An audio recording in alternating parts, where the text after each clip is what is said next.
Good afternoon, ladies and gentlemen. The South Dakota Senate will come to order, and thank you for your patience. We're drinking from a fire hose right now, so it's taken a while to get everything in order at this stage. So again, thank you for your patience. We always start out our legislative session, thankfully, with prayer, and we have praying for, with, and over us Reverend Mercy Hobbs of the Trinity Episcopal Church here in Pierre. And our page of the day then will lead us in Pledge of Allegiance to our great nation's flag. She's from the tremendous city of Pierre, Arden Kennecke.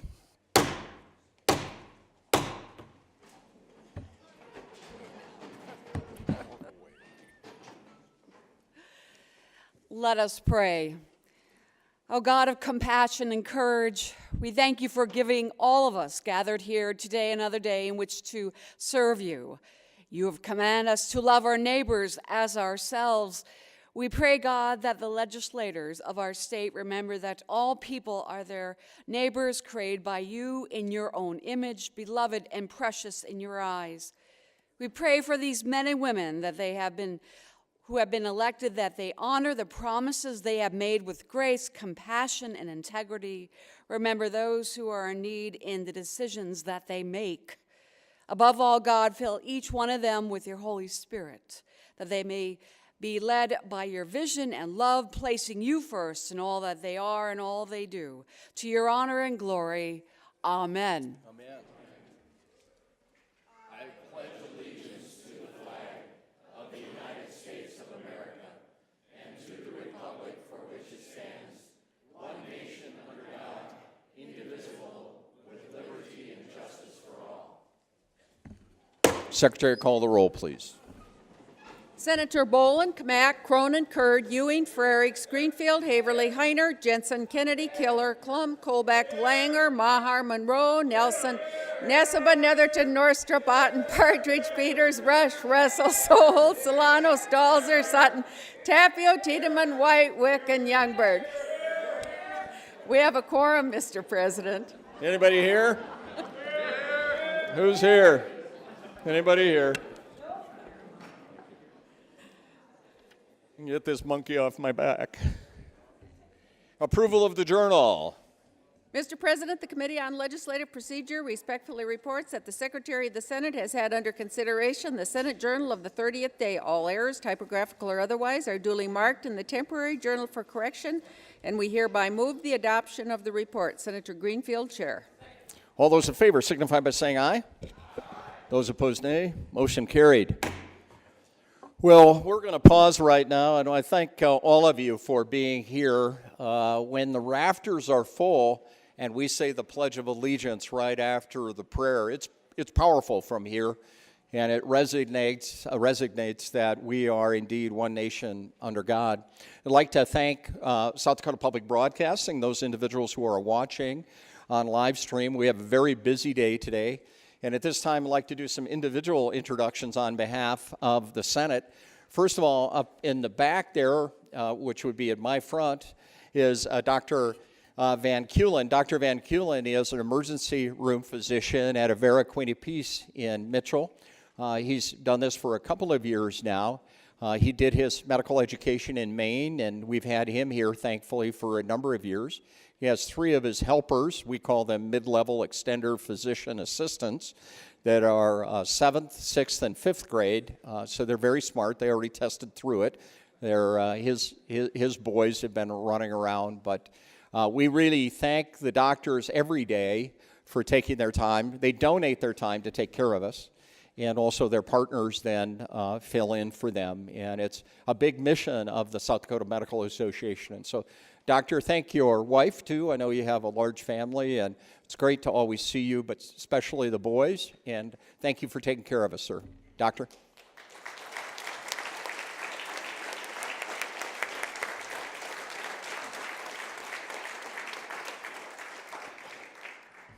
And on behalf of Senator Partridge, we have the Rapid City Christian School with the special groups of kids interested in government and the political group with their principal, Ms. Hewitt. Rapid City Christian, where are you at?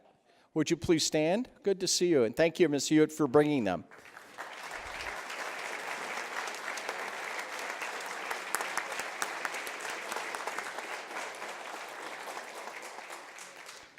And from Hovind senior government class, where is Hovind? No, I was asking them if they knew where Hovind was. Of course we do. Beautiful city with the cathedral on the prairie, right? And would you please stand, because we thank Linda Coyne, who's brought her students here from their senior government class. And it's a real honor to have you here on behalf of Senator Cronin and all of us. Welcome from Hovind.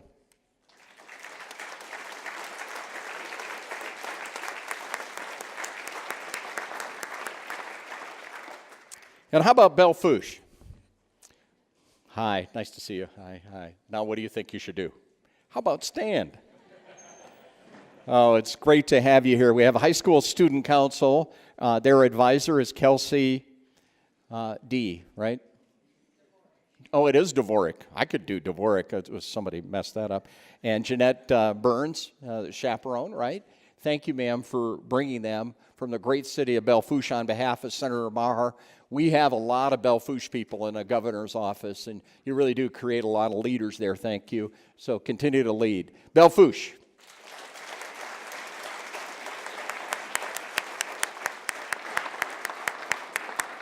Volga Christian School.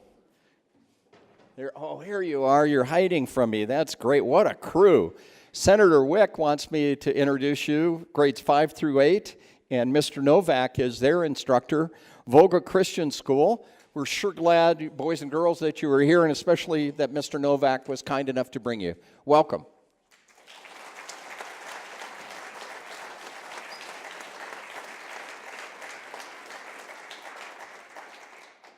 And we have on behalf of Senator Russell, the Wall High School senior government class. Are they here?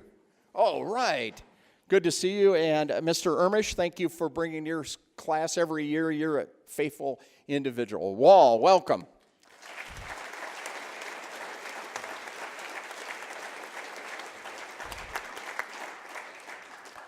And on behalf of Senator Killer, we have the Crazy Horse School, Civics and Tribal Government class. Are they here yet, Kevin? Okay. They made a bad choice. How about, are the Rosebud drummers here yet? Oh my goodness, right there. How about those drummers and singers today? Pat Bordeaux. Thank you. Amazing. You know, if people are watching and trying to see what's happening, these young people with Mr. Bordeaux are phenomenal drummers and singers. We had the honor song. You are so gifted. And hopefully, if you have not seen it, please watch it on public broadcasting, rebroadcast rather, from our tribal relations ceremony that we had. You really made it special. So thank you, Senator Heinert, for reminding me to introduce them. And then when Crazy Horse School folks get here, we'll introduce them. We have a couple of personal privileges. We'll start with Senator Heinert. Mr. President. How? Members of the body, I'd like to introduce my Former son. my youngest son, Harold. He's 11, fifth grader at Klein School, joining us today. And in the gallery, my beautiful mother, Margot, and my gorgeous wife, Gina. Yo! Woo! Welcome them.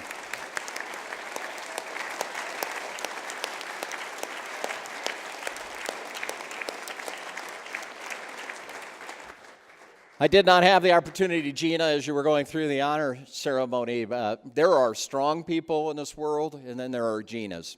You're a hero.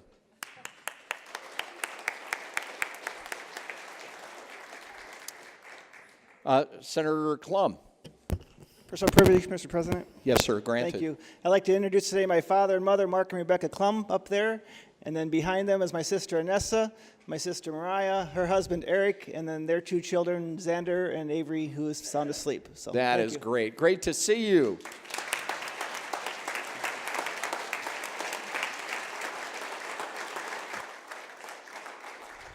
In some parts of South Dakota, we would call the Klum family a precinct. That's good to see you all. Thank you. Senator Sutton, great to be with you today. Look at this crew you have. Yeah, thank you, Mr. President.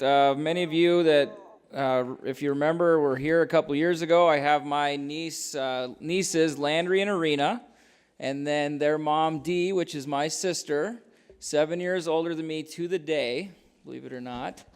And then my dad, Bill, is up there. Okay, and of course Liam here, who just stole my mic.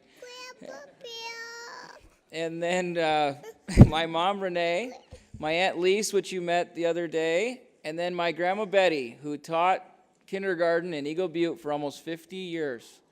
And please welcome them to the Senate.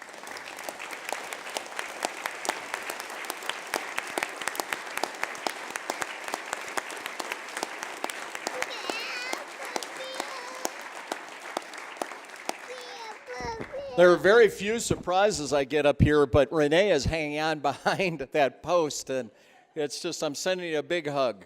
Great to see you. Thank you. Any other personal privileges that we're missing?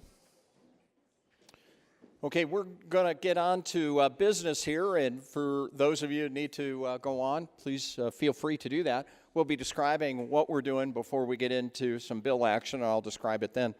We have a lot of things like the next item, which is reports of standing committees we have to do orally because we didn't have computers to keep track of these things and to make sure everybody who was sitting up there trying to figure out what had happened so no bill is hidden or any nefarious or bad thing was being done.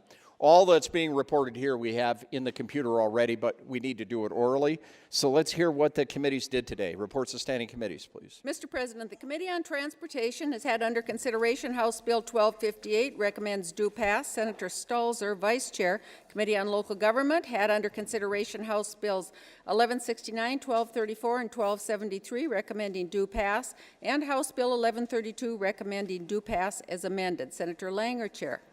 And the Committee on Judiciary reports that it has had under consideration House Bills 1110, 1271, and 1292, recommending due pass, House Bills 1054, 1104, 1278, and 1280, recommending due pass to be placed on the consent calendar, and House Bills 1083, 1201, and 1139, recommending due pass as amended, and House Bills 1293 and 1053 to be placed on the consent calendar. And then they recommend deferring House Bill 1111, 1230, and 1254 to the 41st legislative day and recommend tabling House Bill 1204. Senator Russell, Chair. And the Committee on Health and Human Services has had under consideration House Bill 1269, recommends due pass to be placed on the consent calendar. Senator Sohold, Chair. And the Committee on Legislative Procedure reports that the Office of Engrossing and Enrolling has carefully compared SJR 1, Senate Bill 7, 19, 20, 23, 44, 59, 69, 70, 83, 93, 94, 96, 99, 105, 117, 151, 153, and 154, and find the same correctly enrolled. Senator Greenfield, Chair. Senators, our team up here will be, if you haven't indicated to them already, or will reach out during session, but the House had the audacity to amend 11 of our bills.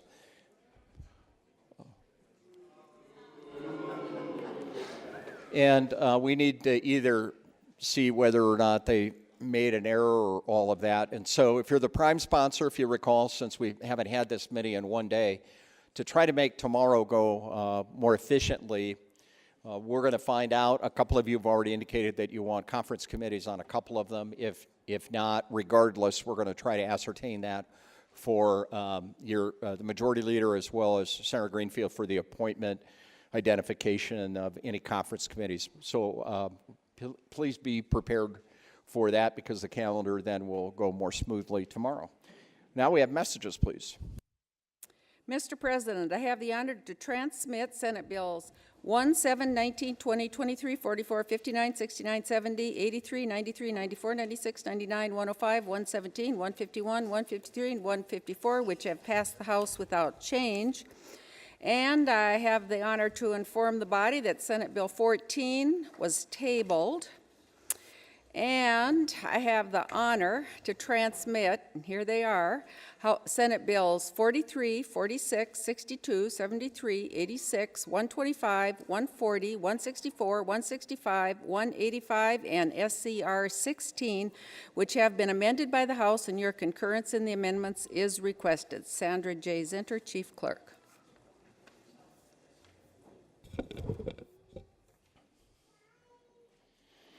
Okay, next order of business is motions and resolutions. A little action now.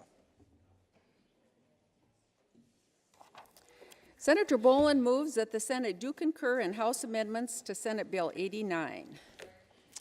For our students, and actually Senator Boland is a former civics and history teacher, this is a bill that went over to the House as passed out of here.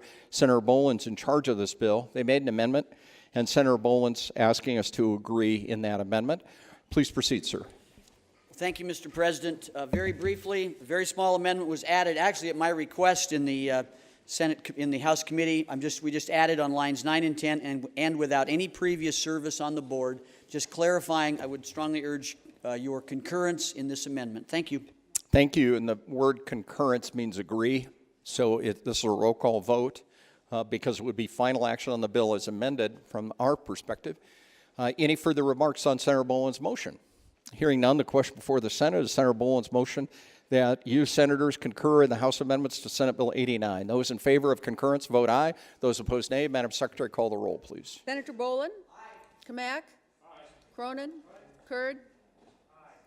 Ewing? Aye. Frerichs? Aye. Greenfield? Aye. Haverly?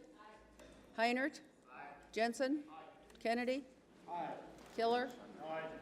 Klum? Aye. Kolbeck? Aye. Langer? Aye. Maher? Aye. Monroe? Aye. Nelson? Aye. Nessebar? Aye. Netherton? Aye. Norstrup? Aye. Otten? Aye. Partridge? Aye. Peters? Aye. Rush? Aye. Russell? Aye. Soholt? Aye. Solano? Aye. Stalzer? Aye. Sutton? Aye. Tapio? Aye. Tiedemann? Aye. White? Aye. Wick? Aye. Youngberg? Aye. Mr. President, there are 35 yeas. Senator Boland's motion that the Senate do concur in the House amendments to Senate Bill 89, having received a majority vote of the members elect, is hereby declared passed, and the amendments are so concurred in. The bill passes. Senator White moves that the Senate do concur in House amendments to Senate Bill 90. Is there a second? Good afternoon, Senator White.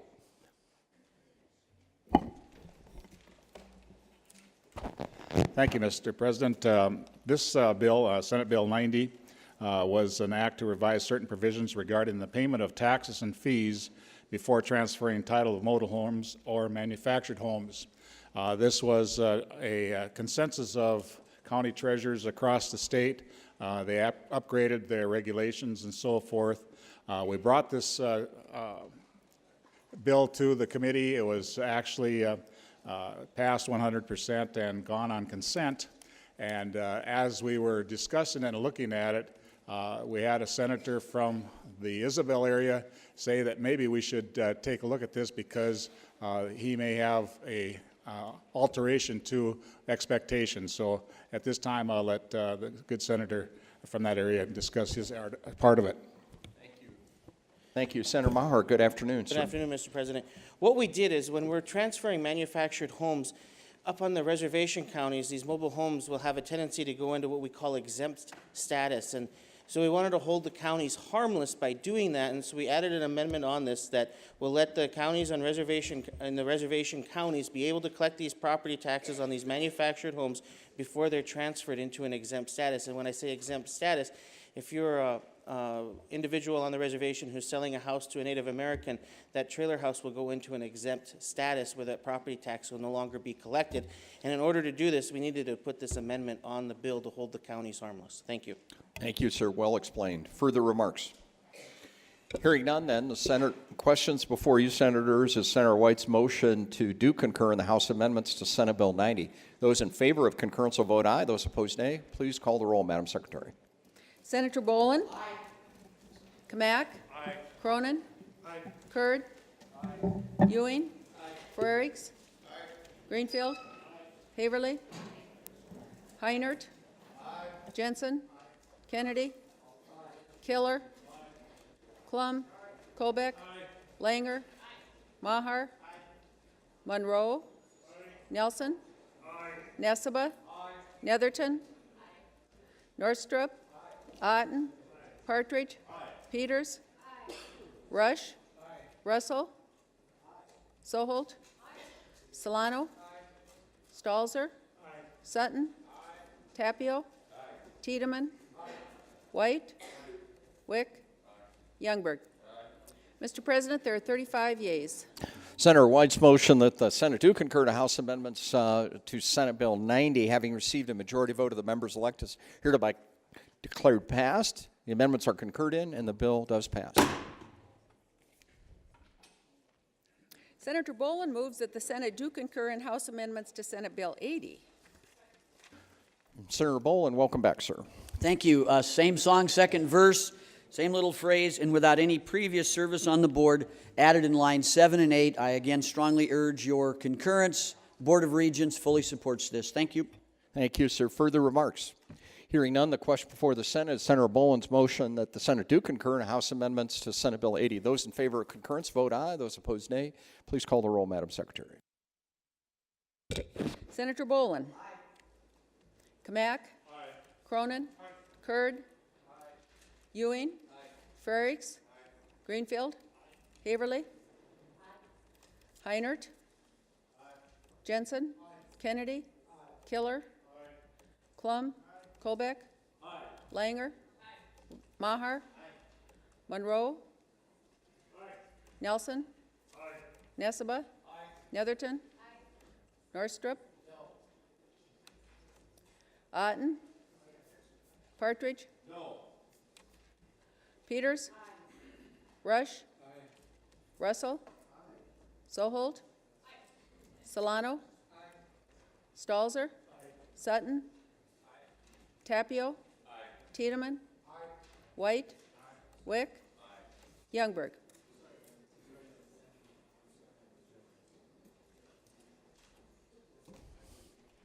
Mr. President, there are 32 yeas, 2 nays, and 1 excused. Thank you. Senator Boland's motion that the Senate do concur in the House amendments to Senate Bill 80, having received a majority vote of the members elected, is hereby declared passed. So concurred in, and the bill passed. Senate Resolution Number 3, a resolution expressing concern about certain final planning phase proposals by the Department of Transportation. This Senate resolution is referred to the Committee on Transportation for hearing.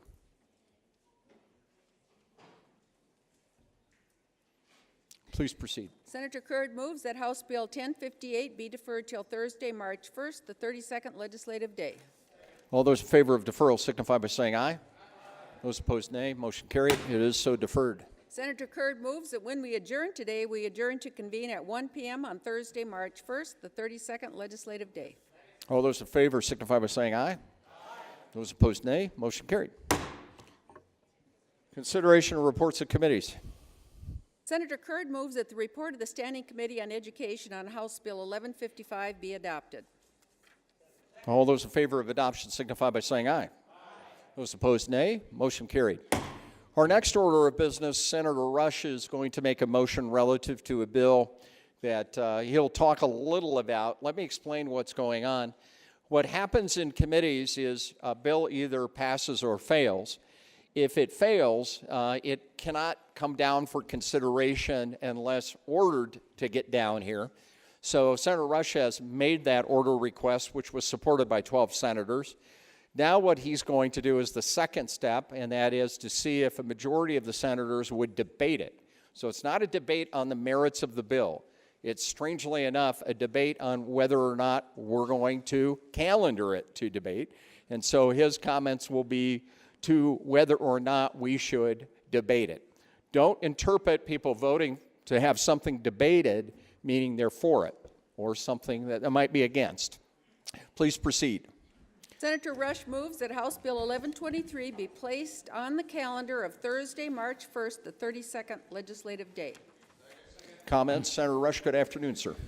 Thank you, Mr. President and members of the body. House Bill 1123 is the bill to prohibit the death penalty for severely mentally ill people. And I'm asking the body to vote to calendar this bill so that we can have a good debate on the issue. You all received a yellow executive summary from the Attorney General's office about that. There's parts of that I disagree with, but because of the limitations today on my ability to argue this, I'm not allowed to go into those merits of those things. I can only respond to that unless this is calendared. If we calendar this and we can have a debate on it, when is the death penalty appropriate? Should it be applied only to the worst of the worst or others? Or should it be applied to the severely mentally ill? So please vote to calendar this so we can have that debate. Thank you. Senator, further remarks? Senator Russell, good afternoon, sir. Where's your sidekick? I don't know where he disappeared to. Oh, man. No, that's you're younger. This is my constituent. Constituent. No, you're your younger sidekick. Spectacular. Both of you made my day. Thank you. The committee had a long hearing on this particular bill. As alluded to, the Attorney General's office, the State's Attorneys Association, and others, law enforcement groups came in and were very concerned about the substantial change that this makes in the effectiveness of the death penalty here in the state of South Dakota. I'd ask that you resist the motion. Thank you. Thank you, sir. For everyone watching, Senator Russell is the chair of the Judiciary Committee, so on behalf of the committee, he's speaking as well as himself, some committee members. Further remarks on Senator Rush's motion? Hearing none, senators, the question is Senator Rush's motion essentially to calendar House Bill 1123 for tomorrow. Those in favor of calendaring House Bill 1123 will vote aye. Those opposed to calendaring it will vote no. Madam Secretary, call the roll, please. Senator Bolin? No. Kamak?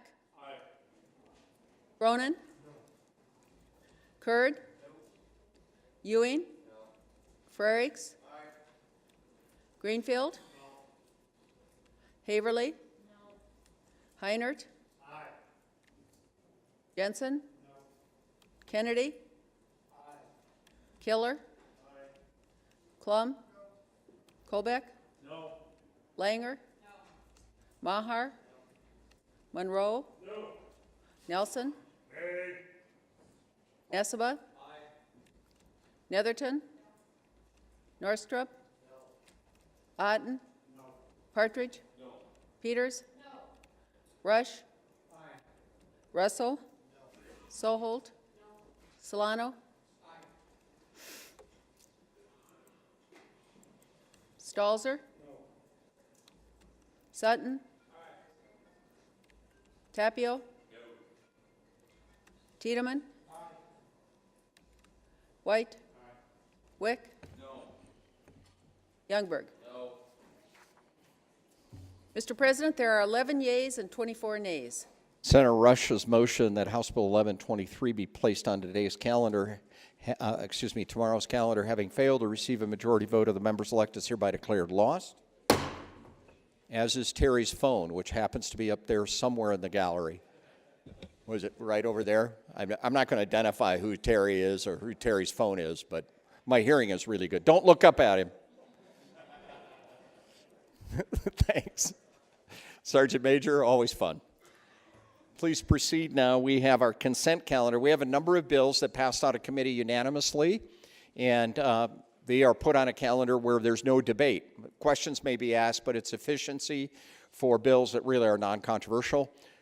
Senator can remove these for debate, any one of them, and we don't have any removals. So we will proceed with a second reading of House bills on our consent calendar, please. House Bill 1174, an act to revise certain provisions regarding rights for crime victims. 1248, an act to revise certain provisions regarding filing and recording secured transaction records with the Office of the Secretary of State. 1106, an act to authorize hunting preference points to be granted to persons aged 10 years or older. House Bill 1146, an act to revise certain provisions regarding the consumption of alcoholic beverages by passengers aboard vehicles operated by licensed carriers. And finally, House Bill 1165, an act to repeal certain provisions providing for a pilot charter school for Native American students if the state had received a federal grant. Thank you, ma'am.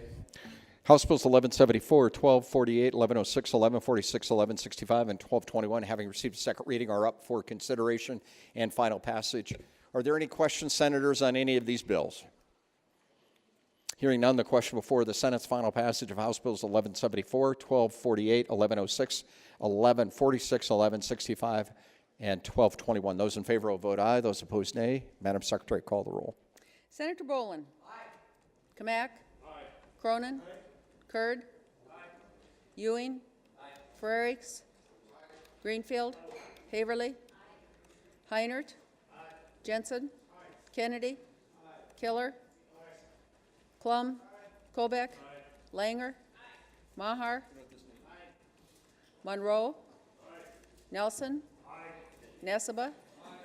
Netherton. Aye. Norstrup. Aye. Otten. Aye. Partridge. Aye. Peters. Aye. Rush. Aye. Russell. Aye. Soholt. Aye. Solano. Aye. Stalzer. Aye. Sutton. Aye. Tapio. Aye. Tiedemann. Aye.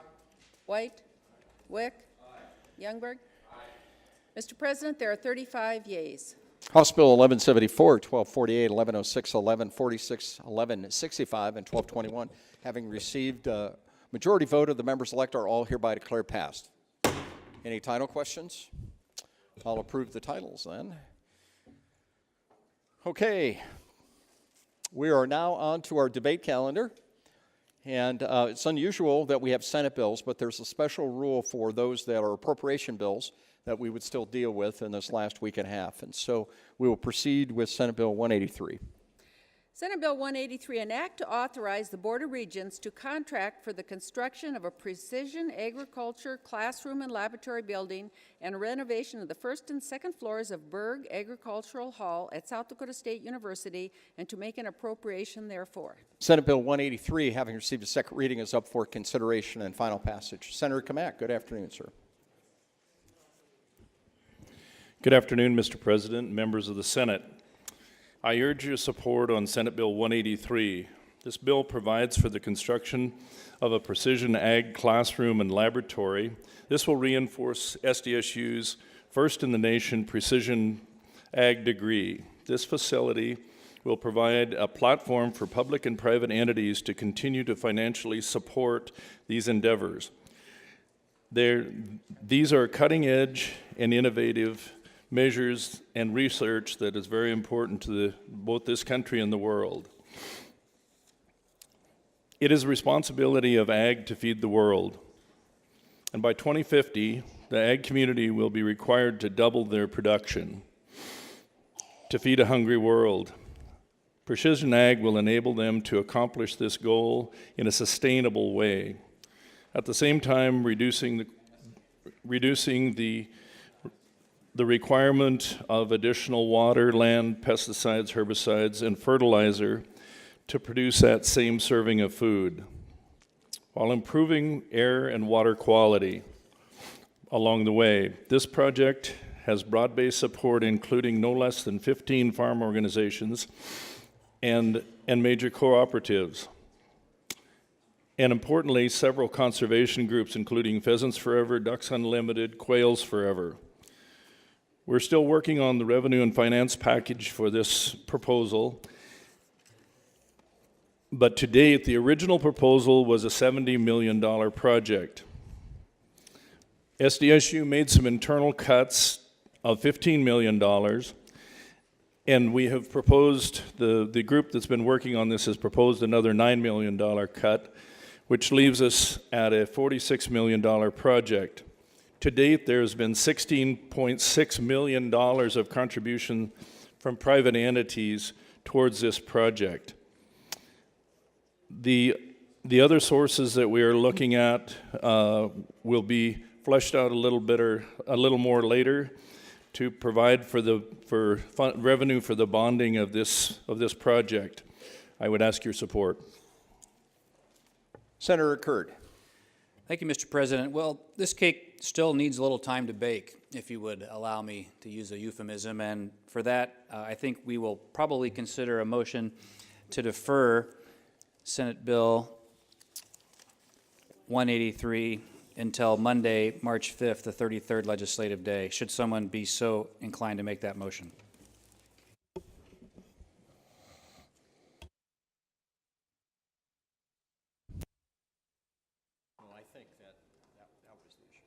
Will you approach, gentlemen? I was in the middle of 3 different things here first. We'll be at ease.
Mr. President. Okay, thank you for, there's been some information there about our timelines as it relates to that. And so it's highlighting what the rule is in there, and I think that there was some miscommunication collectively, and so we're going to clear this up right now. Senator Greenfield. Thank you, Mr. President, and I appreciate the opportunity to have a little sidebar. When looking at deadlines, we mistakenly understood next Monday to be the day that bills have to be moved out of committee to the second house. But what we failed to recognize is that there's a rule that requires a bill that's gone through the Joint Committee on Appropriations process to be dealt with by the House of Origin by today. So we will have to disregard the recommendation that we defer action on this and take it up.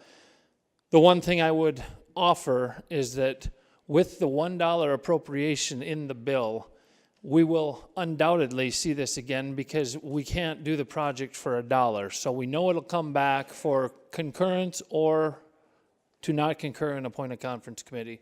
With that, I would speak in favor of the bill, at least continuing on in the process, and I apologize to anybody for any misunderstandings that were created. Thank you.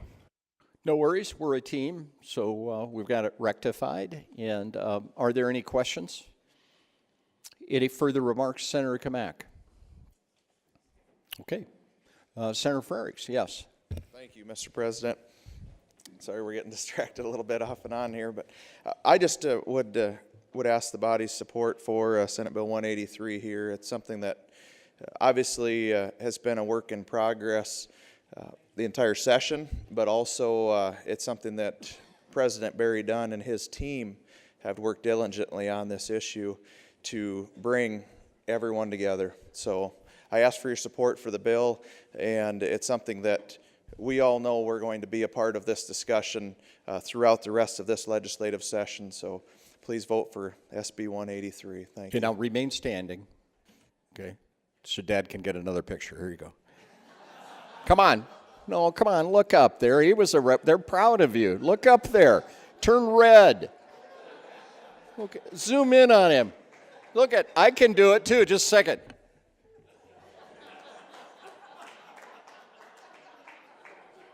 Thank you. You're a good friend. I love you, brother. Further remarks? This is a bill that needs to continue through process, as you hear. And so, hearing no further remarks, the question before the Senate, if you so agree to continue this discussion, is whether or not Senate Bill 183 should pass. Those in favor will vote aye. Those opposed, nay. It does require a 2/3 majority vote for passage, and it sounds like Liam has been using unfiltered cigarettes.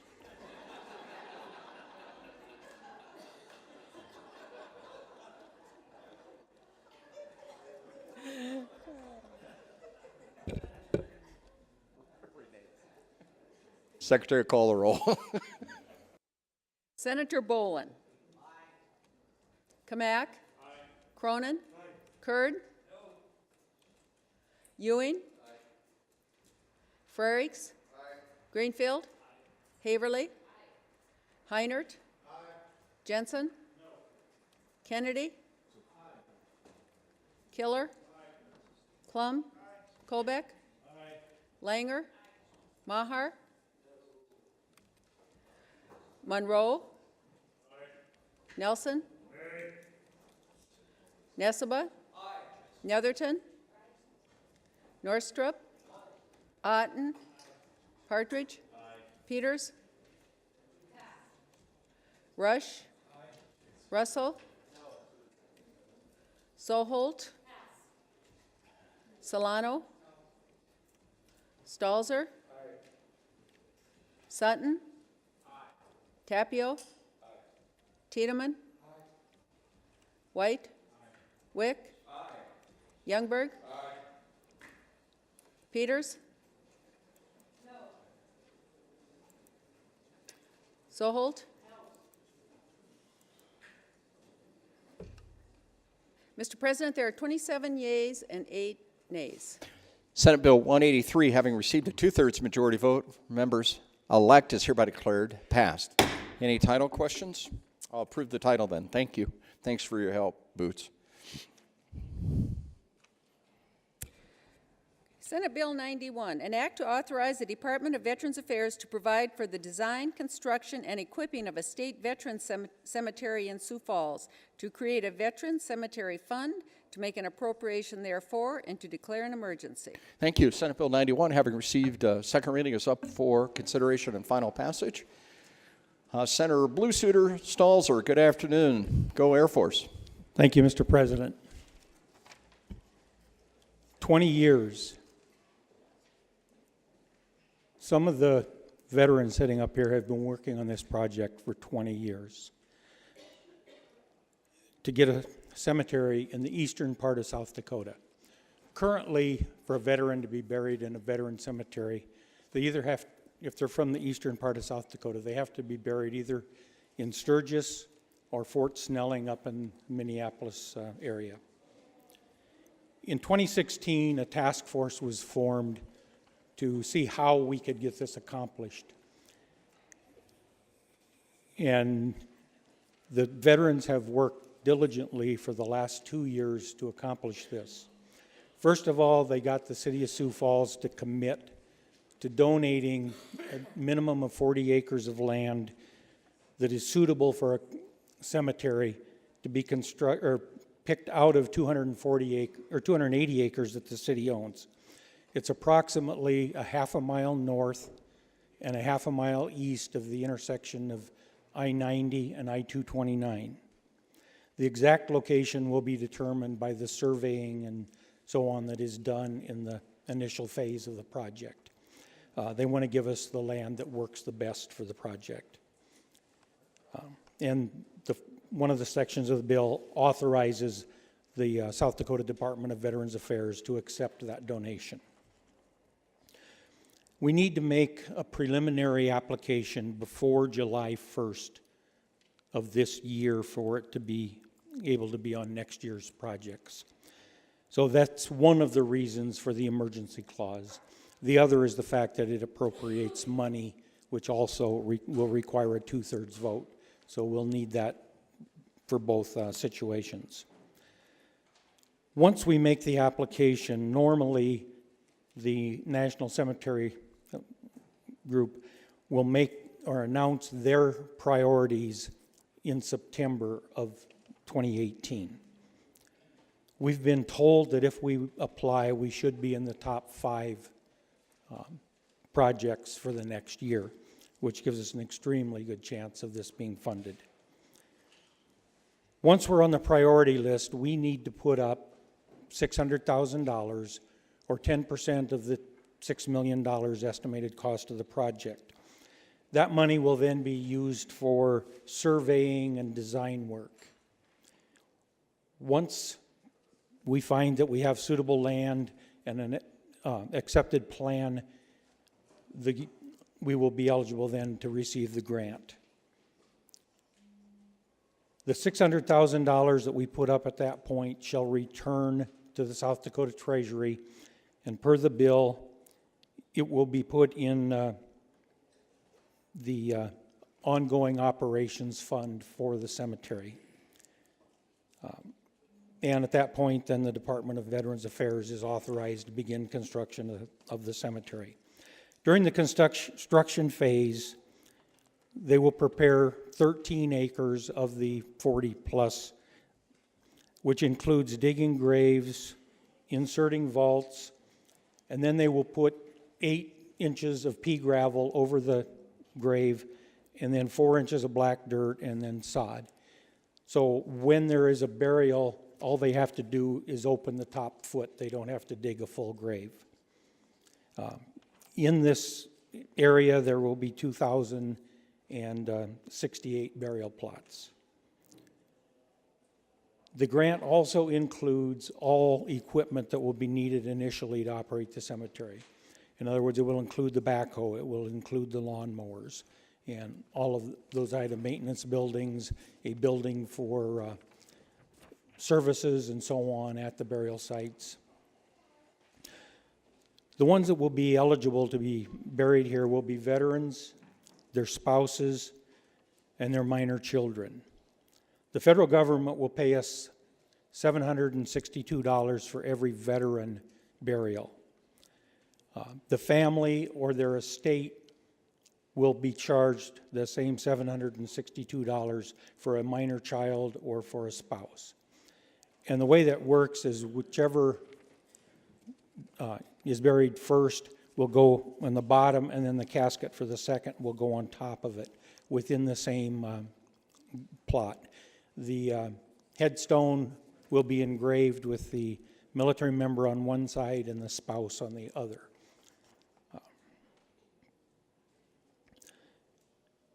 So then we get to the funding. We have been negotiating this portion of it for quite some time.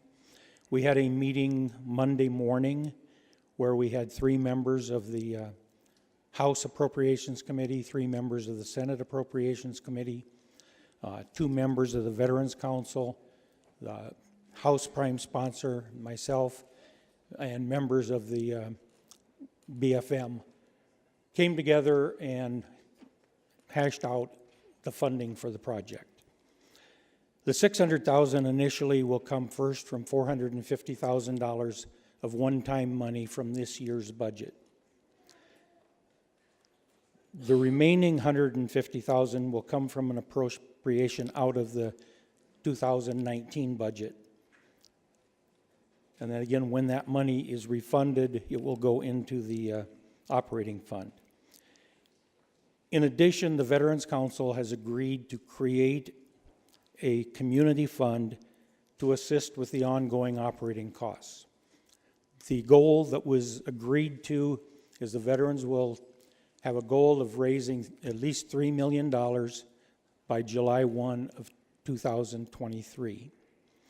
This would then, the interest off of it, the principals remaining, should generate $150,000 a year for ongoing maintenance.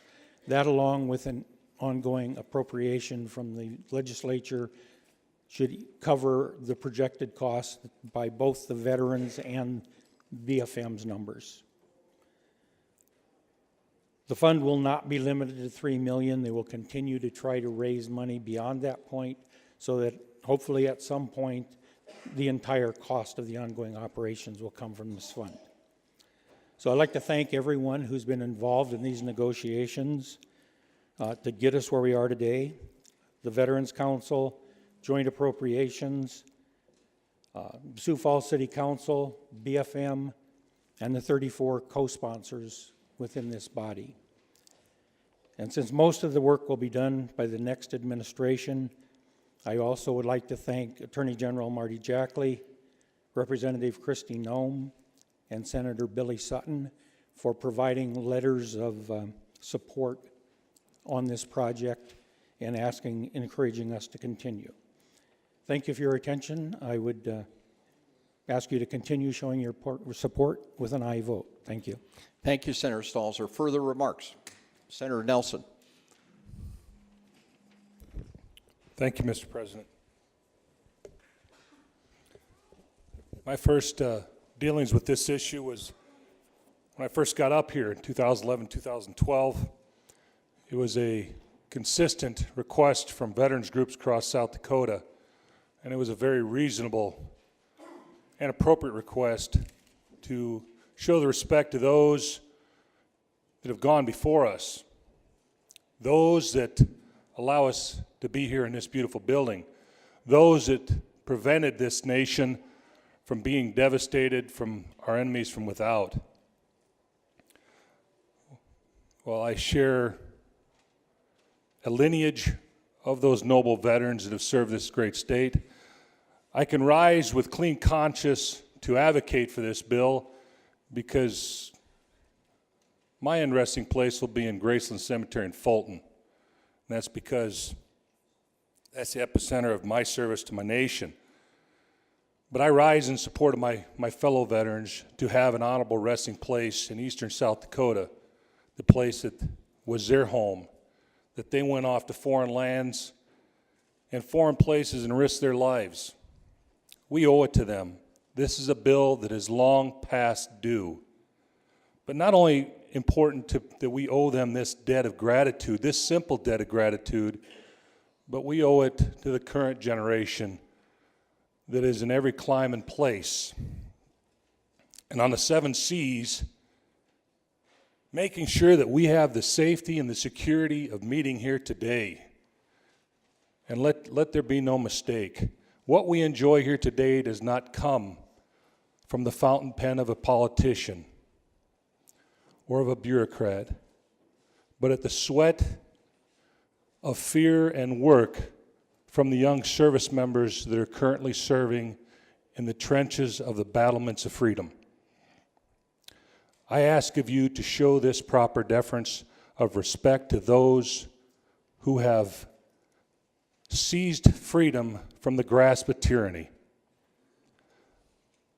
In 2013, we brought a bill, House Bill 1221. It had, I believe, all but 2 of the legislators in this body as co-sponsors.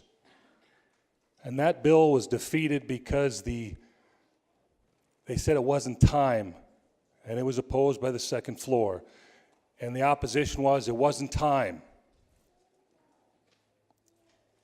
And we had promises that this would be taken up, that this would be passed. 5 years later, and it's from the sweat of the brow of a good gentleman from Sioux Falls that this bill is once again on our desks. We have to pass this. I respectfully ask you, please pass this. And my heartfelt thanks to the good gentlemen from Sioux Falls that have brought this bill again for us to do our due duty. Thank you. Senator Tiedemann, good afternoon, sir. Good afternoon, Mr. President, and I thank you for the opportunity to address this bill. Again, I want to thank the Appropriations Committee, both the House and the Senate, that reviewed the bill, the proposal, and sometimes asked the tough questions, because we want to make sure that the plan going forward is sustainable. I want to thank the veterans organizations and those who led the charge as we sat down to, one, pick a goal, two, make sure that we have some ongoing revenue in there to make sure that it's maintained to the proper standards. We found out a lot of good information as we went through the process. One cannot just start a cemetery by the state. You have to work with the federal government, that you have to then follow the federal guidelines. But I want to thank the folks that brought this forward. Yes, it is the time.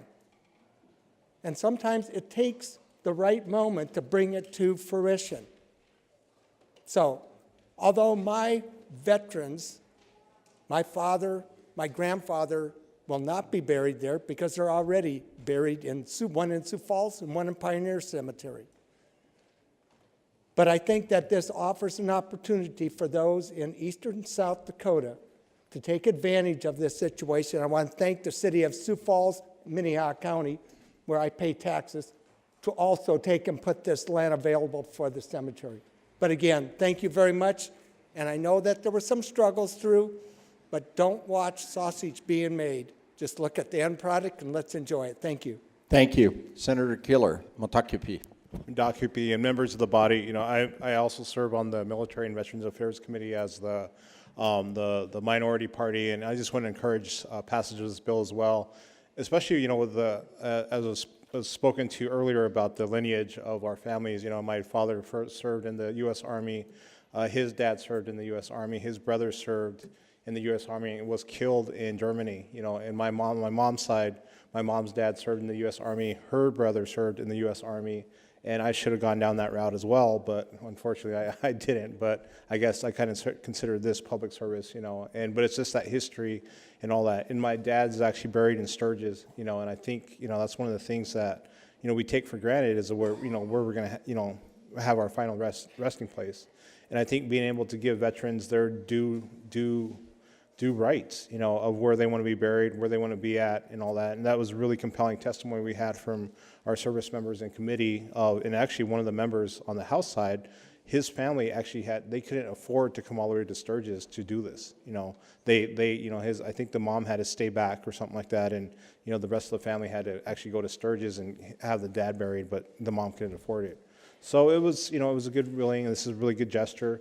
It's long overdue, and I thank you to all the leadership that made this possible, and thank you to all of our service members.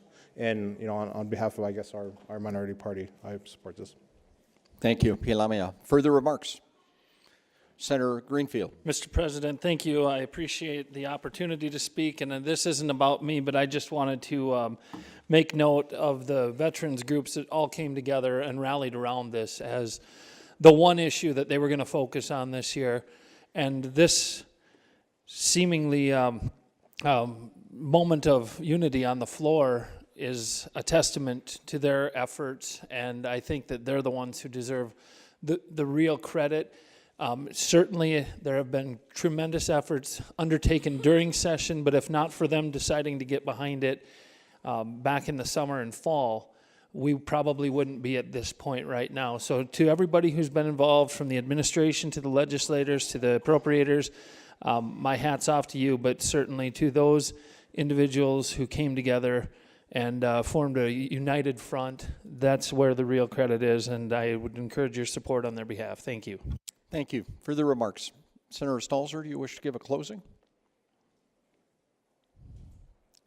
No, I would just mess it up. That's not true. You've done very, very well. Further remarks? Hearing none, the question before the Senate is final passage of Senate Bill 91. It does require 2/3 majority vote for passage. Those in favor will vote aye. Those opposed, nay. Madam Secretary, call the roll. Senator Bolin? Aye. Kmack? Aye. Cronin? Aye. Kurd? Aye. Ewing? Aye. Frerichs? Aye. Greenfield? Aye. Haverly? Aye. Heinert? Aye. Jensen? Aye. Kennedy? Aye. Killer? Aye. Klum? Aye. Kolbeck? Aye. Langer? Aye. Maher? Aye. Monroe? Aye. Nelson? Aye. Nesseba? Aye. Netherton? Aye. Norstrup? Aye. Otten? Aye. Partridge? Aye. Peters? Aye. Rush? Aye. Russell? Aye. Soholt? Aye. Solano? Aye. Stalzer? Aye. Sutton? Aye. Tapio? Aye. Tiedemann? Aye. White? Wick? Aye. Youngberg? Aye. Mr. President, there are 35 yeas. Senate Bill 91, having received a 2/3 majority vote for the members-elect, is hereby declared passed. You have a title amendment marked 91 Charlie Tango Bravo. Is that correct, Senator Stalzer? Yes. And you move it at this time? I do. All those in favor signify by saying aye. Aye. Those opposed, nay. Motion carried.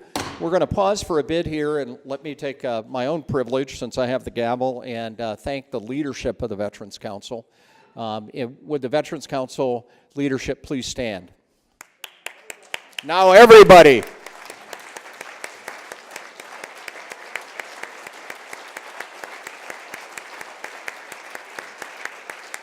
Now all veterans. Dee Dee, stand up, Dee Dee. Navy especially.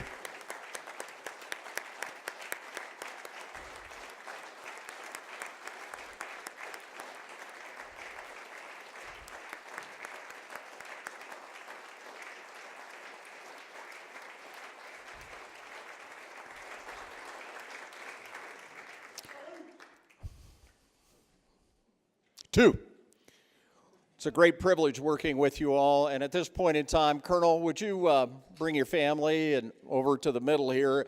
Veterans, if you would remain seated for just a minute here, I'd like to introduce the current points of the spear. This is Colonel John Edwards and his family, commander of Ellsworth, as you know. A highly regarded family. The only way we're able to serve is because the family supports the commanders. Obviously, they are deployed. Half of them are deployed in harm's way now, along with other troops and our airmen. The Colonel and I have had the pleasure of meeting, and his wife, just as his new chain of command.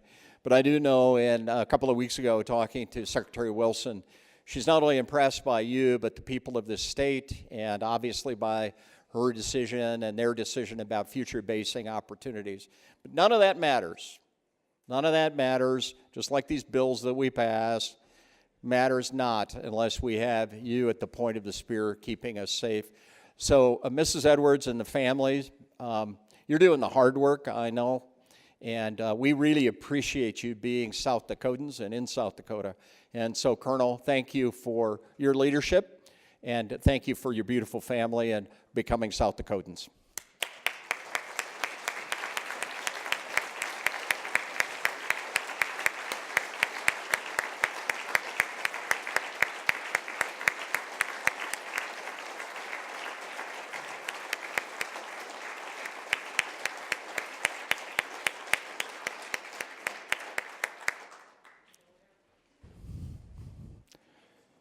Thank you very much. Okay, now we're on to our House Bill debate calendar. Thank you.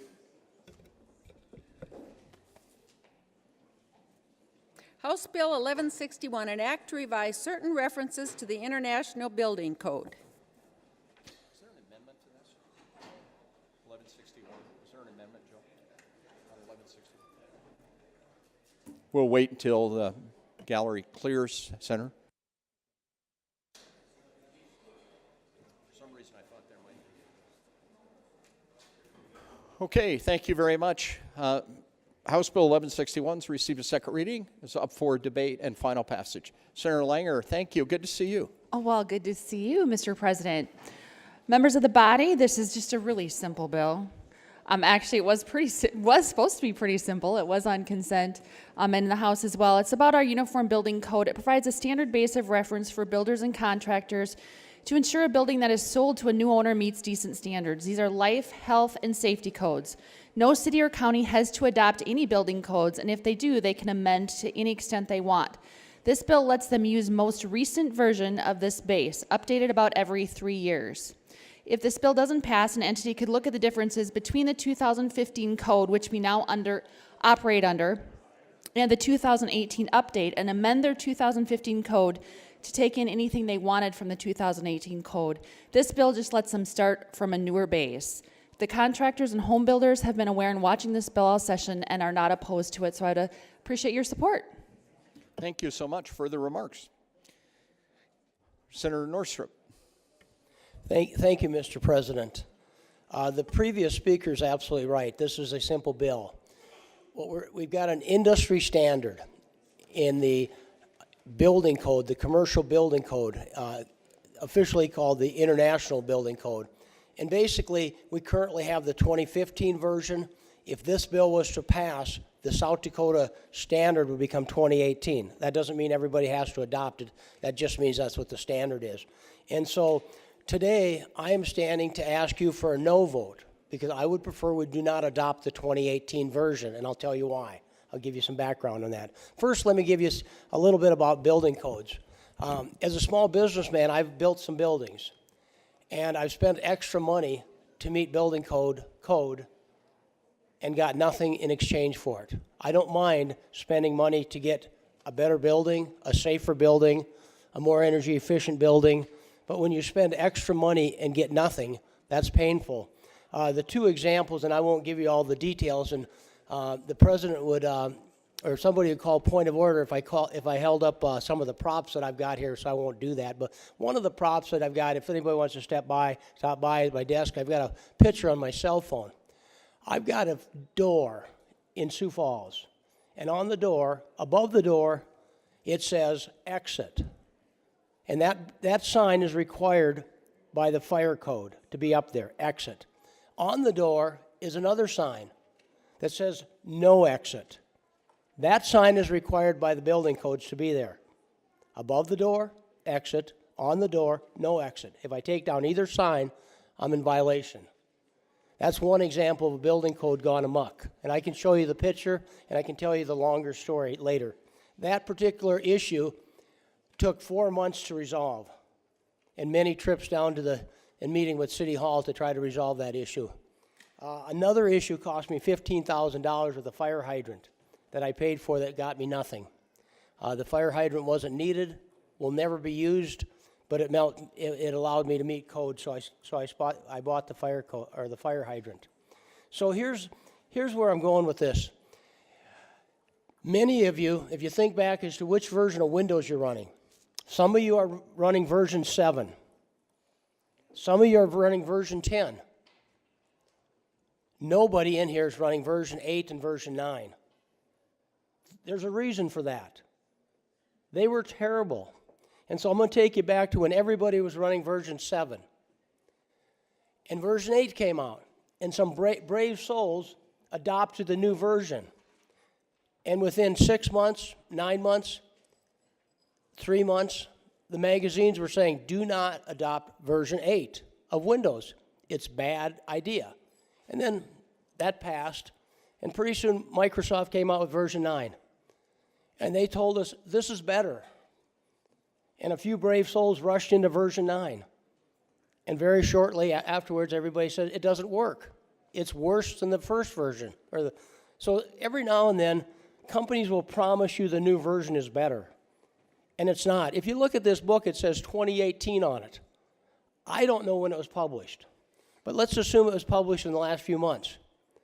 It might be a good idea to let it age a year and find out what's in it.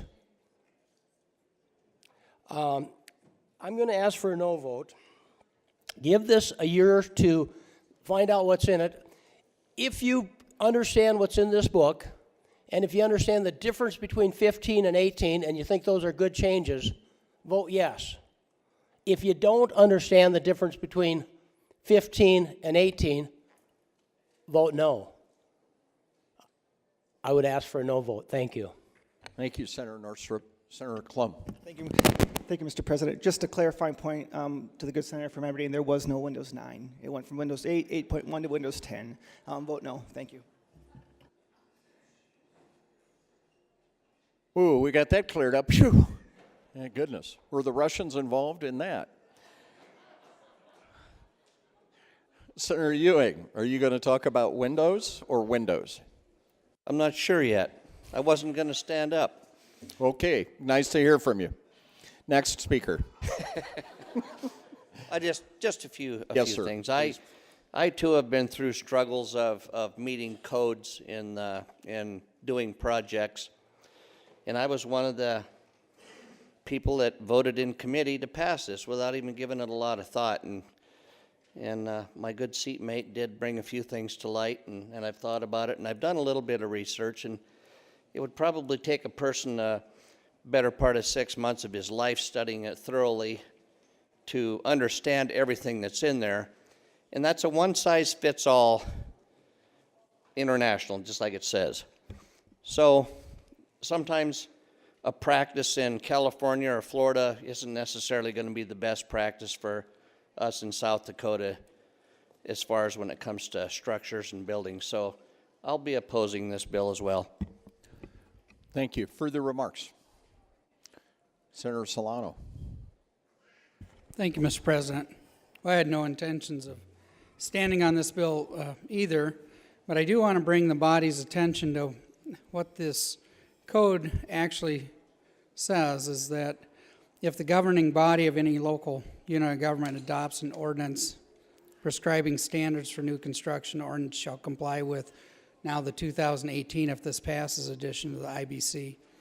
But it goes on to say the governing body may amend, modify, or delete any portion of IBC before enacting such an ordinance. I think one of our challenges comes into when we believe about local control, and we're wanting to allow our communities, our cities, our counties to control what goes on within their communities. I think that we're trying to usurp that control. And so going to the 2018 IBC merely gives the reference point for all communities, all governing bodies in South Dakota to utilize. We clearly give allowance in statute then for that governing body to decide whether or not any particular regulation within that international building code should be utilized or not utilized within that community. So I understand the argument about these big books that come out every 1, 2, 3 years from some large organization, but I think we want to give the power back to our local communities, our local counties, to be able to go through this type of information and determine whether or not they want to implement based on the IBC or something different. Thank you, Mr. President. Senator Monroe. Thank you, Mr. President. Yeah, I don't like Windows 8 either. I'm still on 7. 10 doesn't work. None of that works. But this culture has turned into did I say that right? We actually Our have culture no clue. has turned into a culture of chasing around certifications and chasing around new codes and new this and new that, and we really don't know what we're doing. And we can go back and forth on this if we want to. We can adopt this one next year or this year and then go back to the old one next year. I'd say very few of us in here know the new things that are in here. We don't know what we're getting into, and we're doing pretty well right now, so I'm going to vote against it. Thank you, Mr. President. Thank you. Further remarks? Senator Colbeck, good afternoon, sir.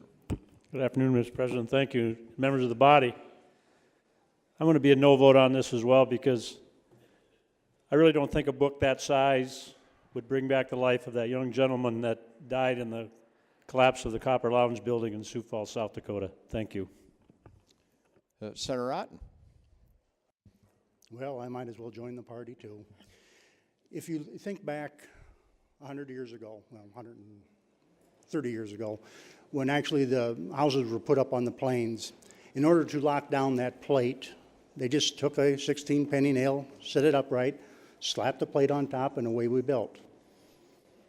Now, one can argue, and there are some of these codes that I get a little miffed about, but the newer devices that we have that are placed in the cement that meet our requirements for lift of a building as winds come up. We had in Sioux Falls a little time back, actually a downdraft, and then it actually, I guess you'd call it an updraft. Anyway, it took the roof off the garage, lifted some of the walls up, and when you actually drove by the place, the cement anchors were doing their job. They were holding that stud to the plate. The garage was gone, but the mechanism was still there.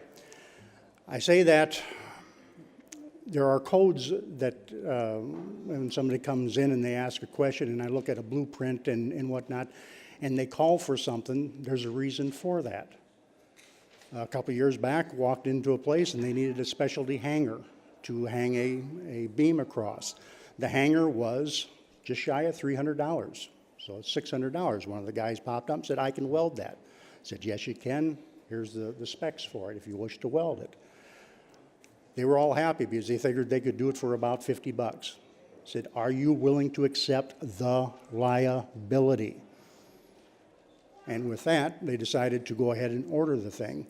In our society, the way we've got it now, and not to pick on the legal aspect of it, but there are certain ramifications for not following codes. They're there for a certain reason. Not all of them, but some of them. Some of them are driven in our local area because of a hurricane down in Florida.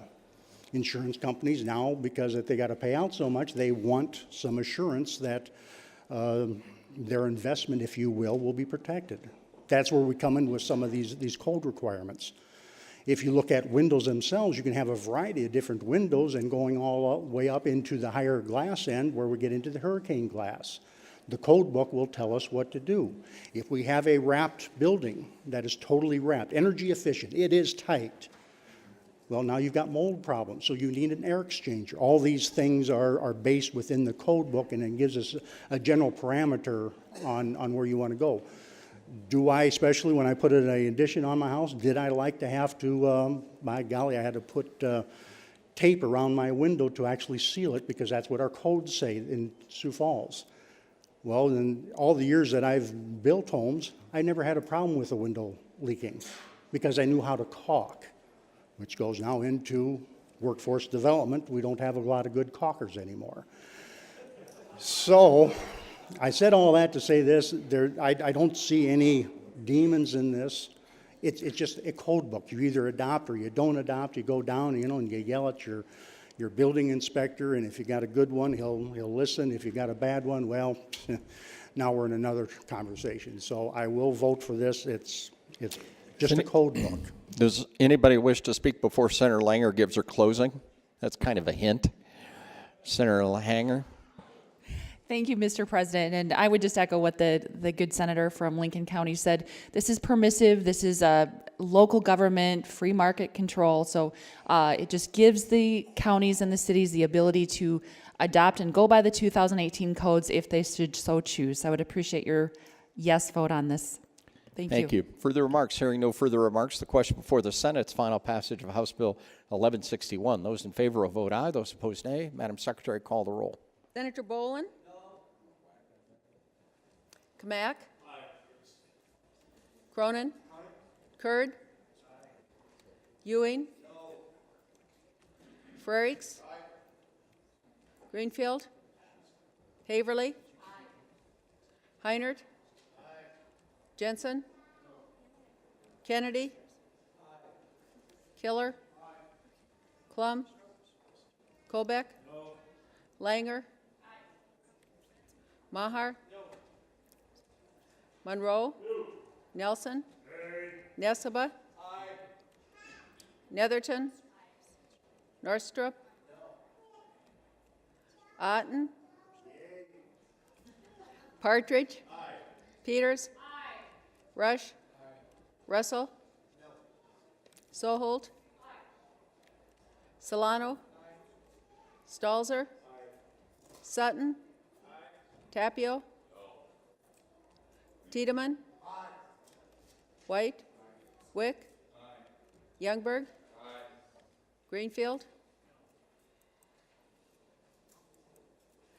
Mr. President, there are 23 yeas and 12 nays. House Bill 1161, having received a majority vote of the members elect, is hereby declared passed. Any questions on the title?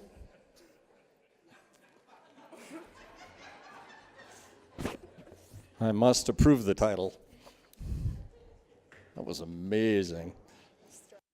That is tough. I pity your poor boyfriend in the future.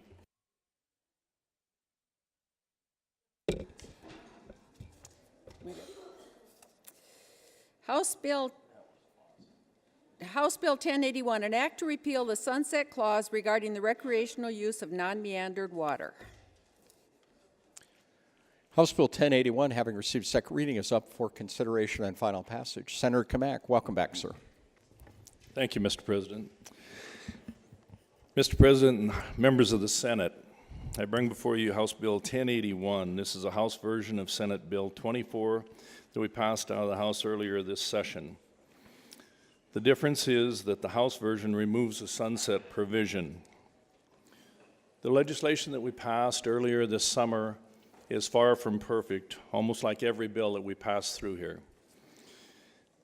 I believe that the removal of this sunset provision will allow proposals for modifications of this legislation to come forward in the future and be debated without the distraction of a sunset clause. I would respectfully ask for your support of House Bill 1081. Further remarks? Senator Solano, good afternoon again, sir. Thank you, Mr. President. Question for the prime sponsor. Yeah, please state your question. Thank you, Mr. President. My question is whether or not was the inclusion of the sunset clause during the summer study or the workforce a part of the grand compromise? Senator Kamak, do you wish to answer the question?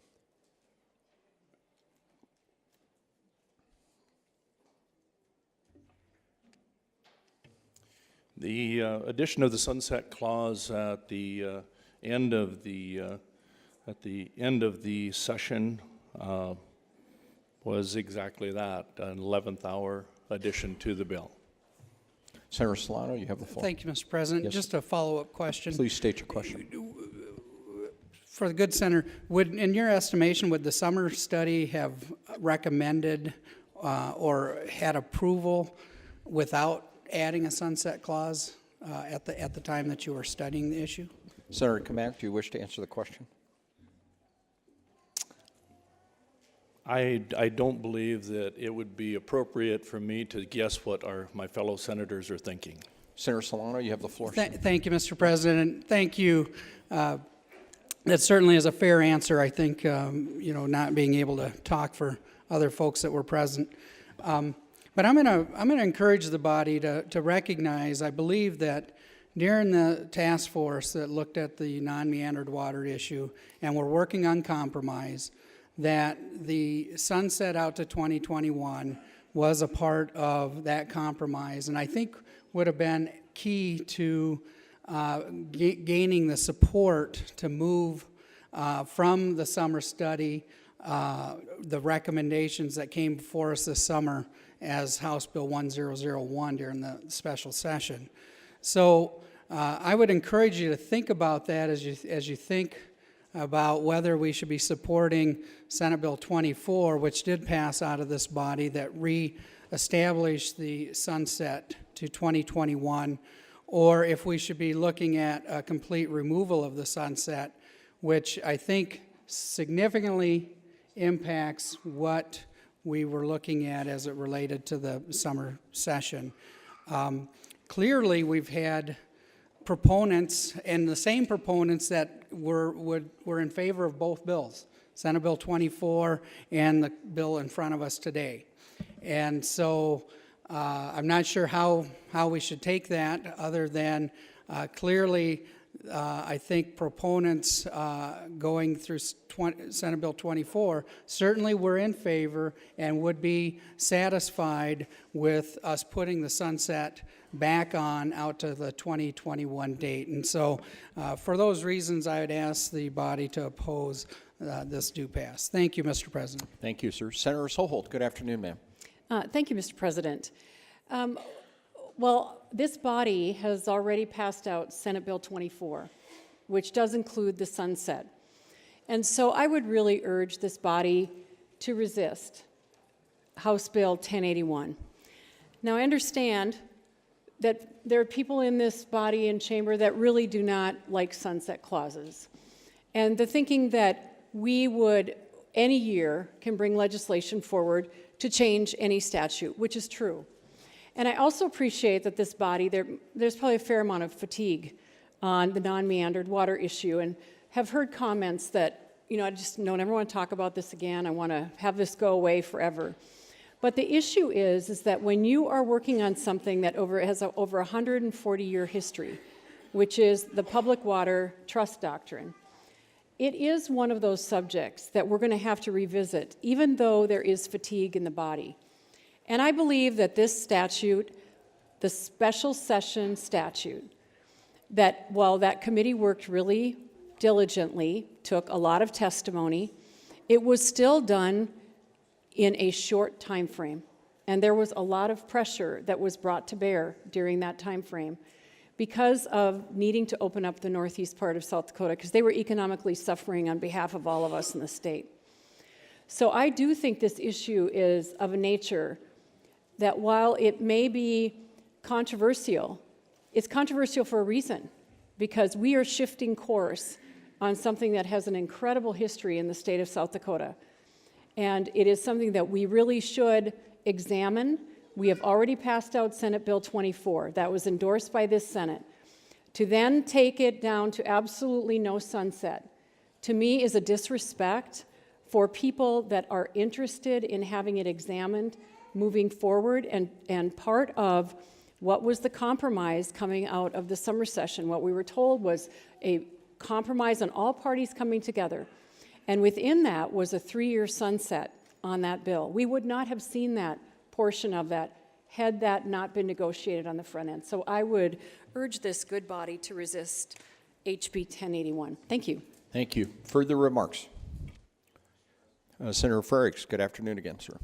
Well, thank you, Mr. President, and I certainly understand the perspective that my friends who are certainly very passionate about this issue as well have expressed. The reason I support the bill that's before us today is to give certainty to the foot soldiers with game fish and parks who are working right now with the folks that are out there who have had some issues as far as dealing with these flooded lands. And I think giving certainty to those folks and allowing more long-range type of agreements to work will be enabled with the passage of this bill. But I vote for this bill today not in any disrespect to the opinions that have been expressed and the passion that my friends who are from two of the biggest cities in our state have. And so I ask for support today, but I hope that regardless of any of this, that we keep looking at this issue, and I think we will. Thank you, Mr. President. Thank you. Senator Tapio, good afternoon, sir. Thank you, sir. Today I rise to kind of explain, I guess, my position on this challenging bill. This is my first session, and so this is my second attempt to look at this issue. I was strongly supportive of the idea that we should try to forge a compromise from last year, and I was a part of the group of people that decided that it was important to set a 1-year sunset on this piece of legislation. The reason I believed that was that I didn't like the process of coming to in the middle of summer and have basically a vote, yes or no, on something that really the only way to get those waters open was to vote yes. And so I thought it was important to have a process that said, let's look at this a different way. I brought to the attention of the folks that tried to forge a compromise, I believe in good faith, that tried to come up with a compromise. And as I looked at that piece of legislation, it was just something that I couldn't agree with. The idea that open for one, open for all, or closed to one, closed to all, was a concept that I just couldn't wrap my head around. That concept, if you're a landowner and you have water on your property and it's adjoining another property owner with water on his property, could potentially close that water to you hunting with your grandchild. And that was a concept I had a hard time. So the adjoining landowner could say, I have a problem with this water being open, and so he can petition and then close it. And that would restrict my ability to use my own property. And so the process played out trying to come up with a very complex solution to a very complex problem. And we just couldn't reach an agreement on a compromise. I attended the hearing where an incredible amount of time went to preparing the landowner's side of the issue, as well as the compromise piece of legislation. And as I watched those landowners come, one of the landowners said, I've come to the Capitol 20 years in a row on this subject, nearly. I'm not certain that we can just keep bringing people here to the Capitol to fight on an issue year after year after year. And that's very concerning to me, is that while before I was trying to forge a compromise where we could create a situation where we would encourage the most number of bodies of water open to recreation. I came to that belief because I believe that there is a lack of entertainment and recreation in eastern South Dakota, and I believe that every body of water should, if it's possible, we should try to open that body of water to recreation of all kinds. And I've come to the conclusion that we need to give the game fish and parks a chance in this situation. So I appreciate the endurance of the speech by the body, but it's just kind of my efforts of explaining to my constituents where I come from. So thank you very much. Thank you. Further remarks? Senator Partridge? Well, thank you, Mr. President. I won't belabor the point too much, but to say that basically during some of that debate, there was an opponent to the bill that said that we have a plan. We have a plan in place, we have a process. And that plan in place is a 3-year sunset. That was what was compromised to this summer. That's what was discussed, and that was put in place. That was basically overriding testimony against why we shouldn't proceed with some of the other bills that were recommended here. So we stand today trying to reconcile this bill with a plan in place of Senate Bill 24 that had a sunset in it. So I fail to understand how really to reconcile the two. Do you want one or not the other, or one or not? I don't get it.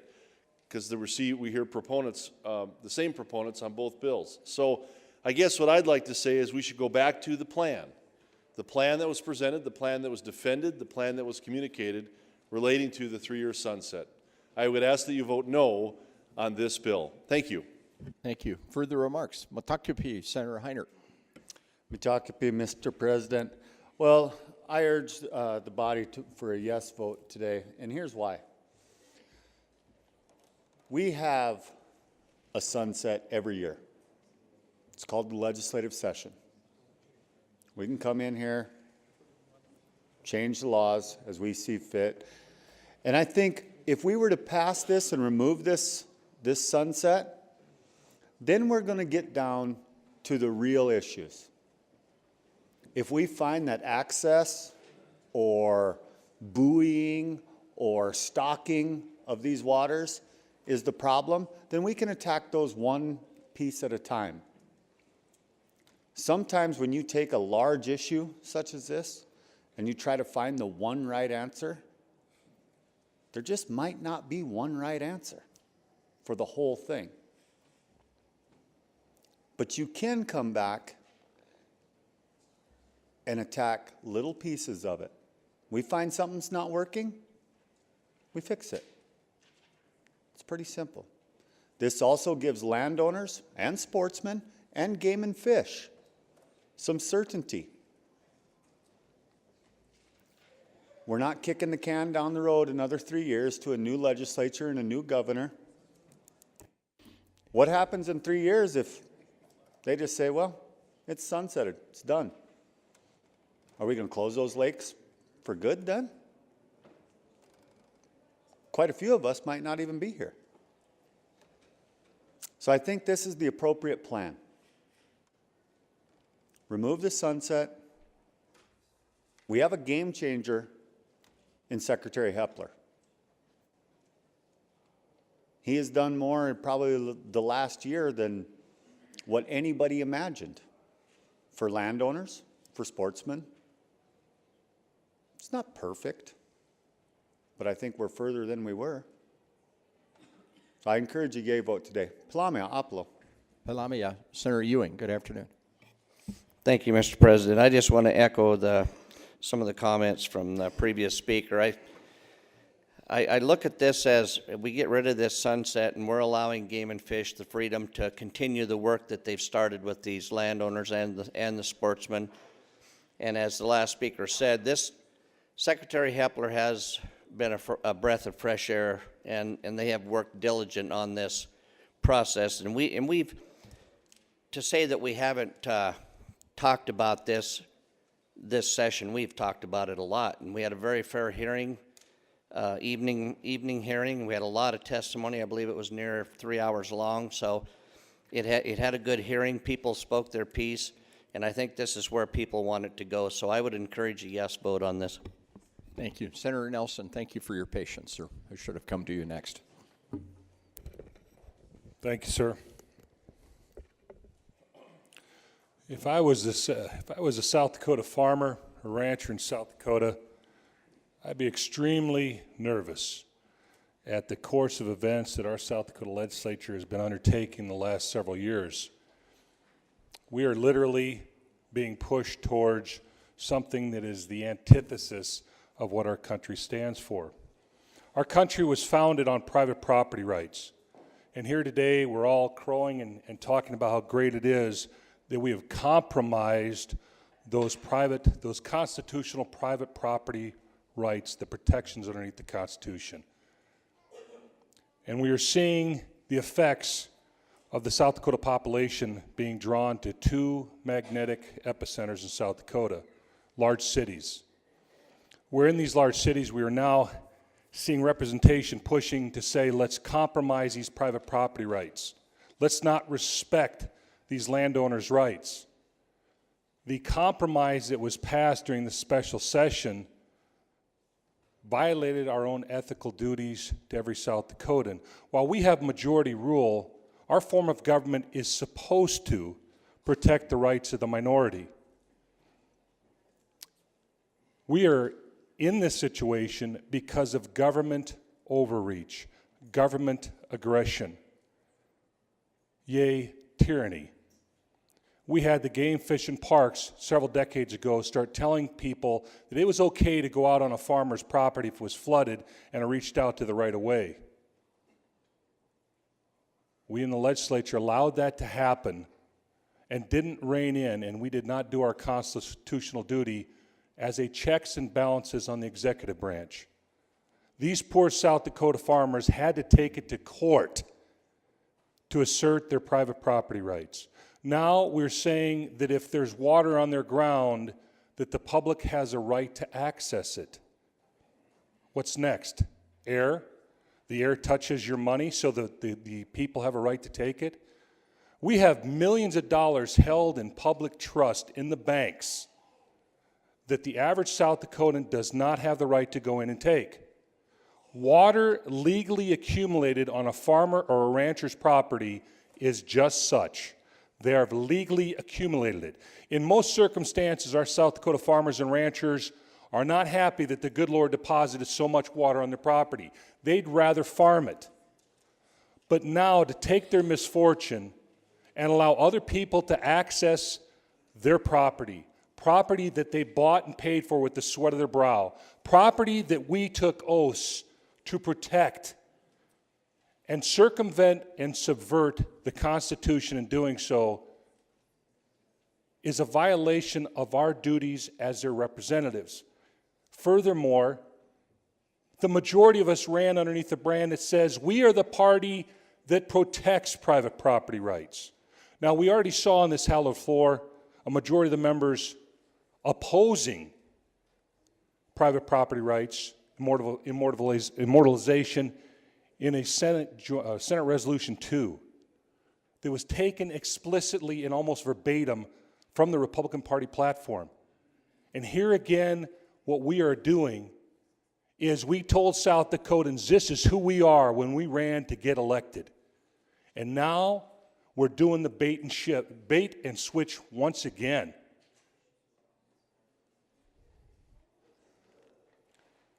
South Dakota farmers, be scared, because this is what democracy looks like. Two wolves getting together saying, let's eat the sheep. These folks have private property rights that we're supposed to protect. Just because their ground gets flooded, because of policies the state or we have enacted, which denies them the ability to drain that flooded ground, we're going to make them maintain that water on their property, and then we're going to force them to allow people to come out there and fish and hunt and give them no say-so in the matter. And they've got to ask permission to cordon off their property to keep trespassers off. If that's such a great idea, let's open up every backyard, every yard in Sioux Falls and Rapid City to the same considerations. Because what's good for the South Dakota farmer should be good for all those city denizens. And let's see how long the people of South Dakota would put up with that type of policy. But the South Dakota farmers in the minority. And yet, they are the workhorse that shoulders the majority of the tax burden in this great state. I'm opposed to this bill because it perpetuates the compromise of private property rights of the great South Dakota farmer and rancher. It needs to be stricken from the statutes, and what we need to do, when those folks come to us, as I've received dozens, maybe hundreds of emails, that now that they've gotten this compromise in statute, they want to return to the policy of decades of Game Fish and Parks told them that they can go out on anybody's property when it's flooded out to the road. Because you've compromised private property rights already, and they want more. And if we continue down this path, we here in this great state, this free country, will have relegated the average South Dakota farmer and rancher to being nothing but a tax-paying serf. And that's unacceptable to this South Dakota country boy. Further remarks? Does anybody wish to speak? Senator Wick. Thank you, Mr. President. Fellow senators, I rise today to support House Bill 1081. Not to insult anybody who voted against Senate Bill 24 or anybody who worked so hard to put together the compromise attempt of Senate Bill 199. I rise to ask us to come together. There are years of hurt feelings and lack of communication on all sides of this issue that simply cannot be fixed in 1 year, let alone 3. I know we tend to think the answers can come from Pierre, but there is no answer to be found at this time in this building or any other in this state or in Washington, D.C. Ever since 1990, various factions have been meeting, talking, and honestly fighting about water. I rise to make one point crystal clear. I want to keep the waters open for recreation, and this bill does it. Game Fish and Parks has committed to make the necessary agreements to open as much water as possible, working with the landowners. And removing this deadline will help them do it. I believe that House Bill 1081 is the strongest option to opening waters and keeping them open. So get out there, recreate with respect, and let's stay committed to using the data we gather with this approach to develop a long-term plan that will lead to a solution we can agree to here in Pierre and out there with the landowners and on the water. So please support House Bill 1081. Thank you. Does anybody wish to speak before Senator Heinert speaks a second time? Metakhapi, Senator Heinert. Metakhapi, Mr. President, I'll be very brief. No party owns a monopoly on protecting private property rights. And as a landowner, as a producer, I take offense to that. Pilamia Apollo. Pilamia. Senator Kamak, do you wish to give your closing? Thank you, Mr. President. I'm going to take the lead from a previous speaker from a previous bill, and I think anything more that I would say would only serve to screw things up. So appreciate the support. Further remarks? Hearing no further remarks, the question before the Senate is final passage of House Bill 1081. Those in favor will vote aye. Those opposed, nay. Madam Secretary, please call the roll. Senator Bolin. Kamak. Aye. Cronin. No. Kurd. Ewing. Aye. Frerichs. Aye. Greenfield. Aye. Haverly. Aye. Heinert. Aye. Jensen. No. Kennedy. No. Killer. Klum. Aye. Colbeck. Aye. Langer. No. Maher. Aye. Monroe. Aye. Nelson. Aye. Nesseba. No. Netherton. Aye. Norstrup. Aye. Otten. Aye. Partridge. No. Peters. No. Rush. Aye. Russell. Soholt? No. Solano? No. Stalzer? Aye. Sutton? No. Tapio? Pass. Tiedemann? Aye. White? No. Wick? Aye. Youngberg? Aye. Just a second. Bolin? Aye. Killer?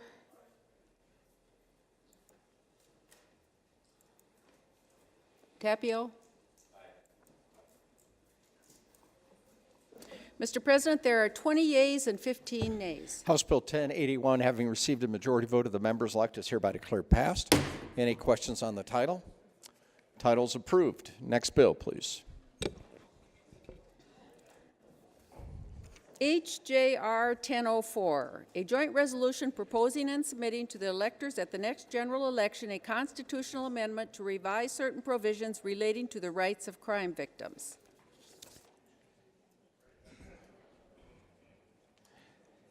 House Joint Resolution 1004, having received a second reading, is up for consideration and final passage. Senator Boland.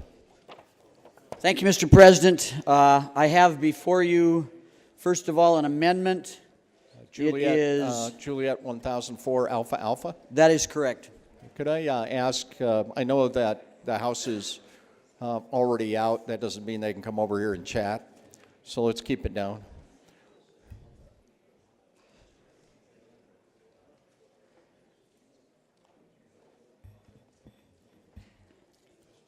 Comments on the motion to amend as well as the bill, sir? If we could would it be possible if we could move the amendment?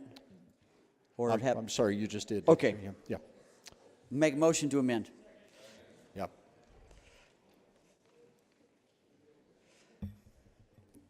Mr. Comments on the President, motion to amend? I bring to you today an amendment to HJR number 4. This change would allow this measure to be placed on the ballot in June. The reason for this is twofold. One, it will allow this issue to be decided by the voters in a more expedited manner. We will not have to wait to deal with this issue until November, potentially saving counties a significant amount of taxpayer money. Secondly, the original proponents of what we know today as Marcy's Law would like this matter expedited, as they now fully realize some of the unintended consequences of the amendment passed in November of 2016. They have worked with the good speaker of the House on the proposed fix, which is before you today, and would like it placed before the public as soon as possible so that a decision in this state, one way or another, can be reached quickly. I know this is unusual, but I believe the seriousness of this question and the willingness of the parties to work together should warrant our approval of this amendment to the bill. And I would also, Mr. President, I would like a roll call vote on this, and I would like it to be require a 2/3 majority to be approved, because there will be a necessity. I'm here, palms up completely. There will be a necessity for a secondary bill making adjustments to the duties of the Secretary of State, the Attorney General, and the county auditors if this amendment would pass and if this measure would be placed on the June ballot. Well, first of all, let's deal with the motion to amend, and then we'll deal with your other two requests. Further remarks on the motion to amend, Senator Sutton. Question of the sponsor. Please state your question. Thank you, Mr. President. And Senator, just wanted first of all to thank you for bringing us the amendment ahead of time and being very palms up about this process. We appreciate that. What is typically the turnout in a primary versus a general election percentage-wise? Do you have any history on that? Senator Boland, do you care to answer the question? I could not speak specifically. Obviously, it is less, and I think it's fair to say that it is substantially less. Senator Sutton, you have the floor. Senator Kennedy, good afternoon. Discussion on the motion to amend. Thank you, Mr. President. Yes, sir. Question for the prime sponsor. State your question, please. Senator, I'm looking at Article 23, Section 1. Would you get closer to your microphone, please? I'm sorry. No worries. I'm looking at Article 23, Section 1 of the South Dakota Constitution, which deals with petitions to initiate constitutional amendments from the general public. As I read the third sentence of that section, it says that the petition shall be filed at least 1 year before the next general election at which the proposed amendment is submitted to the voters. And so my question is, are you suggesting that we should have a different set of rules for constitutional amendments proposed by the legislature than the one that the Constitution mandates for those that are proposed by the people? Senator Boland, do you care to answer the question? Yes, could you, I've got page 67, Article 23. Can you be exactly specific as to which section you're referring to? Which line, which sentence you're referring to? Senator, if you're on page 67, you're in the wrong section, or else we got different books. I've got a 2014. I'm in Article 23. So it's Article 23, Okay. Section 1. On the newer version, it's page 69. Now, let's not do pages. Just look at Article Here's 23. Section 1, look down 5 lines. The sentence starts with the petition. I have it. You have it? Good, thanks.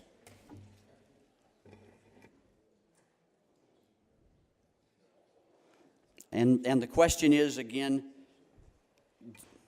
Mr. President? Please, sir. The question is, sir, whether you are suggesting that the legislature create a different rule for submission of proposed constitutional amendments than the Constitution mandates for proposed amendments submitted by the people. Senator no, thank you, Mr. President. No, I do not believe I am. This would be a measure that would be placed on the ballot by the legislature, by approval of the legislature. I do not believe I am. Senator Kennedy, I certainly understand your question. You want to rephrase it? I can try. Yep. Maybe I'm being obtuse. Senator, are you suggesting that the requirement in the Constitution that a an initiated constitutional amendment be placed on a general election ballot doesn't apply to a proposed constitutional amendment coming from the legislature. Senator Boland, do you care to answer the question? I don't see the issue in the question as the potential, the desire might be of the legislature under very unusual circumstances to have a measure placed on the June primary ballot. Senator Kennedy, I think your answer is yes. You have the floor, though, sir. All right. You bet. I'm still not sure, but let me just reiterate for the benefit of the body. Article 23, Section 1 of our Constitution says, if a constitutional amendment is initiated by a petition from the public, the petition containing the text of the proposed amendment and the names and addresses of its sponsors shall be filed 1 year, and here's the operative language, 1 year before the next general election at which the proposed amendment is submitted to the voters. It doesn't say the next primary election, the next election the legislature should choose to set up. It says general election. So I believe what this proposed amendment does is says that if the legislature proposes an amendment to the Constitution of South Dakota, different rules apply to us than apply to the people. I'm uncomfortable with that. Senator Stalzer, comments on the motion to amend? Yes, thank you, Mr. President. Well, I would contend that there's already a different standard for the legislature. If we put this on the November next general ballot and we had to do that a full year in advance, we'd be 2.5 to 3 years before we could put this on the ballot. So we're already different because we can put something on the ballot for the general election. So I don't see the argument. Senator Heiner, Matakupi, and then Senator Rush. Mitakupi, Mr. President. Question for the prime sponsor. State your question, sir. Senator, have we ever put a constitutional amendment on the ballot in a primary? Senator Boland, do you care to answer the question? Thank you, Mr. President. I do believe there was one time previous that an amendment was placed on a primary ballot. I cannot be specific, but I'm from my remembrance of the last 30 to 35 years, I believe there was one time that a measure did go on a primary ballot or in a special election. I do believe that's accurate. Senator Heiner, you have the floor. Okay. Well, and I appreciate that answer. I believe it was a special election, not on a primary. Here's my problem. We've already heard that voter turnout in primary elections is lower. We know that. I mean, we know that across the board. But it's going to be exceptionally lower for parties that don't have primaries. Right now, we don't have a primary race in our party. The independents don't have a primary race. So what is, short of taking off of work, driving to town, coming to vote on this specific bill or this amendment, what is the incentive to get out and vote? We've heard all session long how we wanted more people to be part of the process. And I think this actually limits the turnout, the people who would put their voice. This might very well pass. I have no problem putting it on the general. Let's get that straight. I have no problem putting it on the general. But to move it to a primary, I don't think that's the direction that we need to go coming out of this body. Senator Rush, good afternoon again. Thank you, Mr. President. with all due respect to my good friend from Yankton County, I'm looking at Article 23, Section 1, dealing with the amendments to the Constitution. And there's 3 relevant sentences in there. The first sentence being amendments to this Constitution may be proposed by initiative or by a majority vote of all members of each house of the legislature. So the first sentence says there's 2 different ways that you can propose amendments, initiative or majority vote. Then the second sentence is dealing just with the proposal to amendments proposed by initiative, because it says an amendment proposed by initiative shall require a petition signed by qualified voters equal in number to at least 10%, et cetera. So it's not talking about the majority vote of each members of the House of the legislature, but it talks about the petition, and the only time a petition is required is under the initiative. And then the third sentence, a petition containing the text of the proposed amendment and the names and addresses of the sponsors shall be filed at least 1 year. And again, that's talking about the petition, which solely relates to the initiative and doesn't relate to matters proposed by the legislature. So if you read that, there is no dealing with the procedure to be followed. There is no language dealing with the procedure to be followed if a change in the Constitution is being proposed by the legislature. Thank you, sir. Senator Nessebar, good afternoon. Good afternoon, Mr. President. A couple of questions for the prime sponsor. State your question, please. The first question is, what's the big rush? Why do we need to expedite this to the June election instead of the November election like we have done in almost every case except one? Senator Bolin.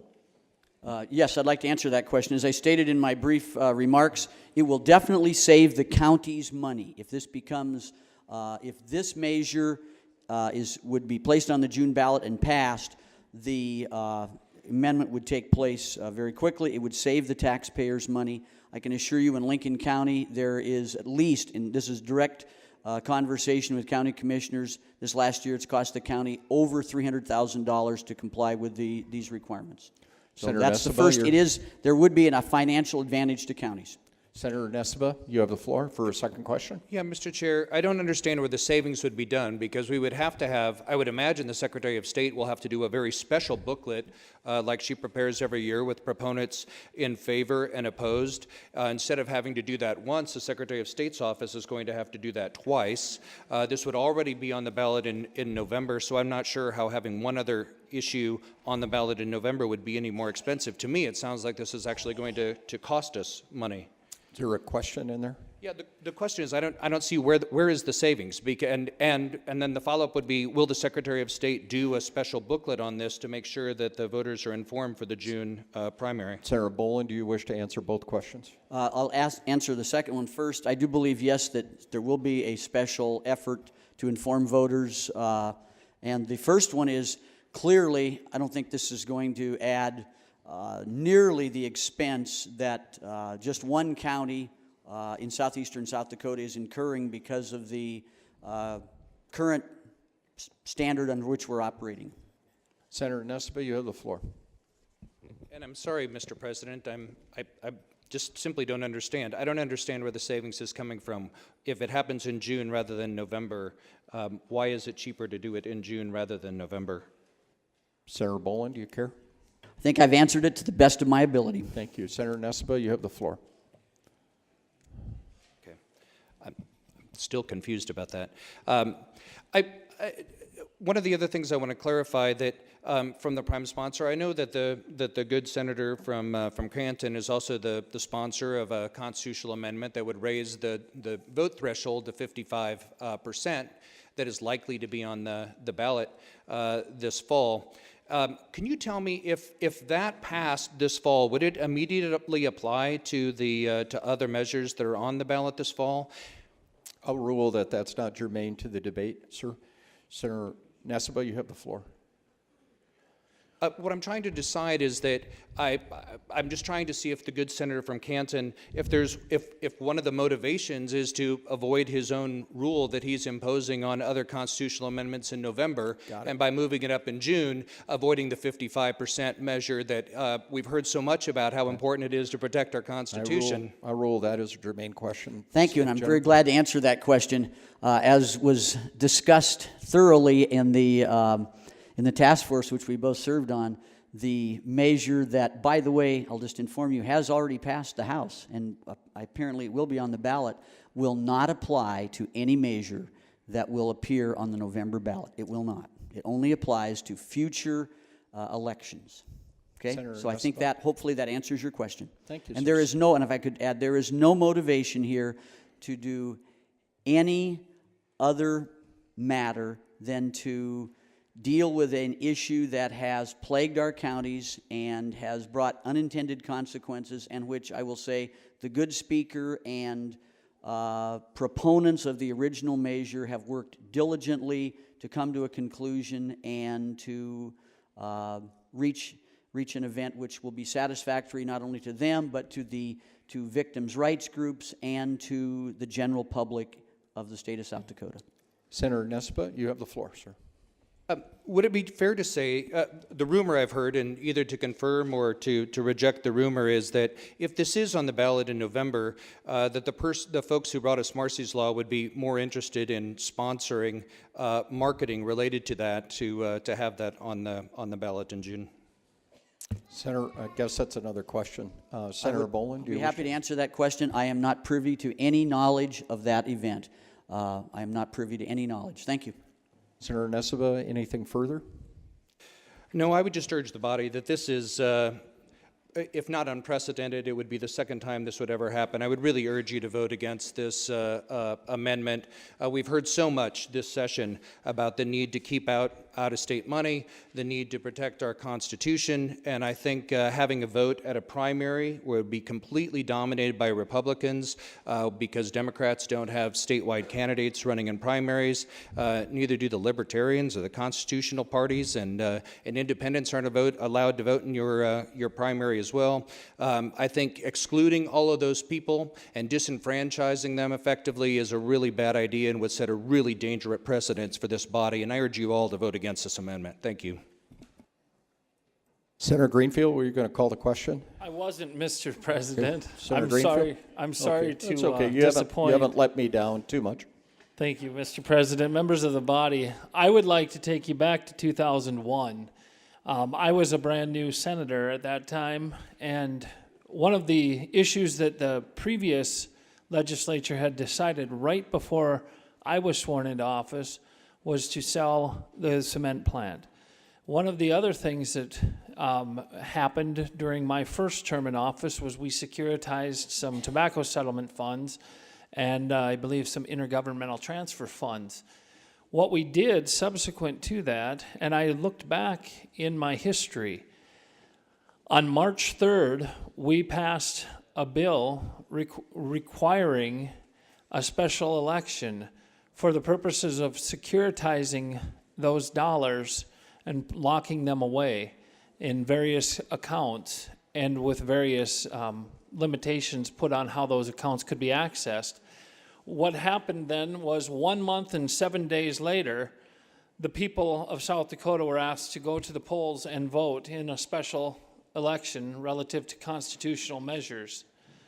Now, I don't want to, I guess what I'm here to suggest is that this is not unprecedented. In fact, not only did the voters not have a year, but they barely had over a month at that time to decide whether or not to support said issues. And 88,000 people showed up at the polls on April 10th, 2001 to cast their ballots. So the issue notwithstanding, this is not unprecedented, and dealing with something put on the ballot by the legislature is far different from dealing with an issue brought by virtue of a petition by the people. Relative to the issue, I haven't heard a lot of consternation over the issue that's being debated. a lot of people have worked very hard, and they've brought in people from both sides in order to try to strike some sort of a balance. So I'm hopeful, and I remain optimistic, that no matter when this goes on the ballot, that it would be met with an affirmative vote. I guess this may sound ridiculous, but this is one of the few that I would see fit to vote for. And so I wouldn't mind keeping it separate on the ballot so that it doesn't get caught up in all the noise of the other issues. And I think that's a recognition of, again, the extraordinary efforts that have been made in order to arrive at a compromise. This amendment simply would move the date up, and I would urge your support of the amendment and the bill. Thank you. Sorry, I thought there was somebody back there. Senator Russell. Thank you, and I thank you to the majority leader. And I hope that my comments are germane, and I'm glad that the question wasn't called.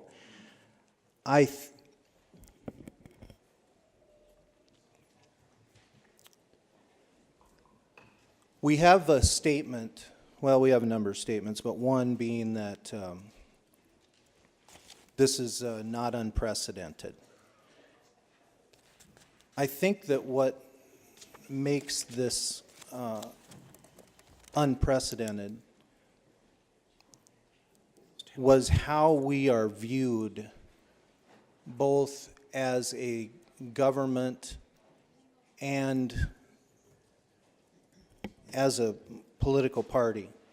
And what I mean by that is we've heard a lot from the other side of the aisle today.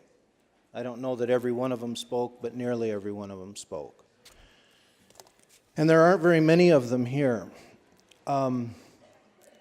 What I think makes this unprecedented is the idea that just a year ago, this body totally eviscerated what the people did in an initiative, and I hope this is germane.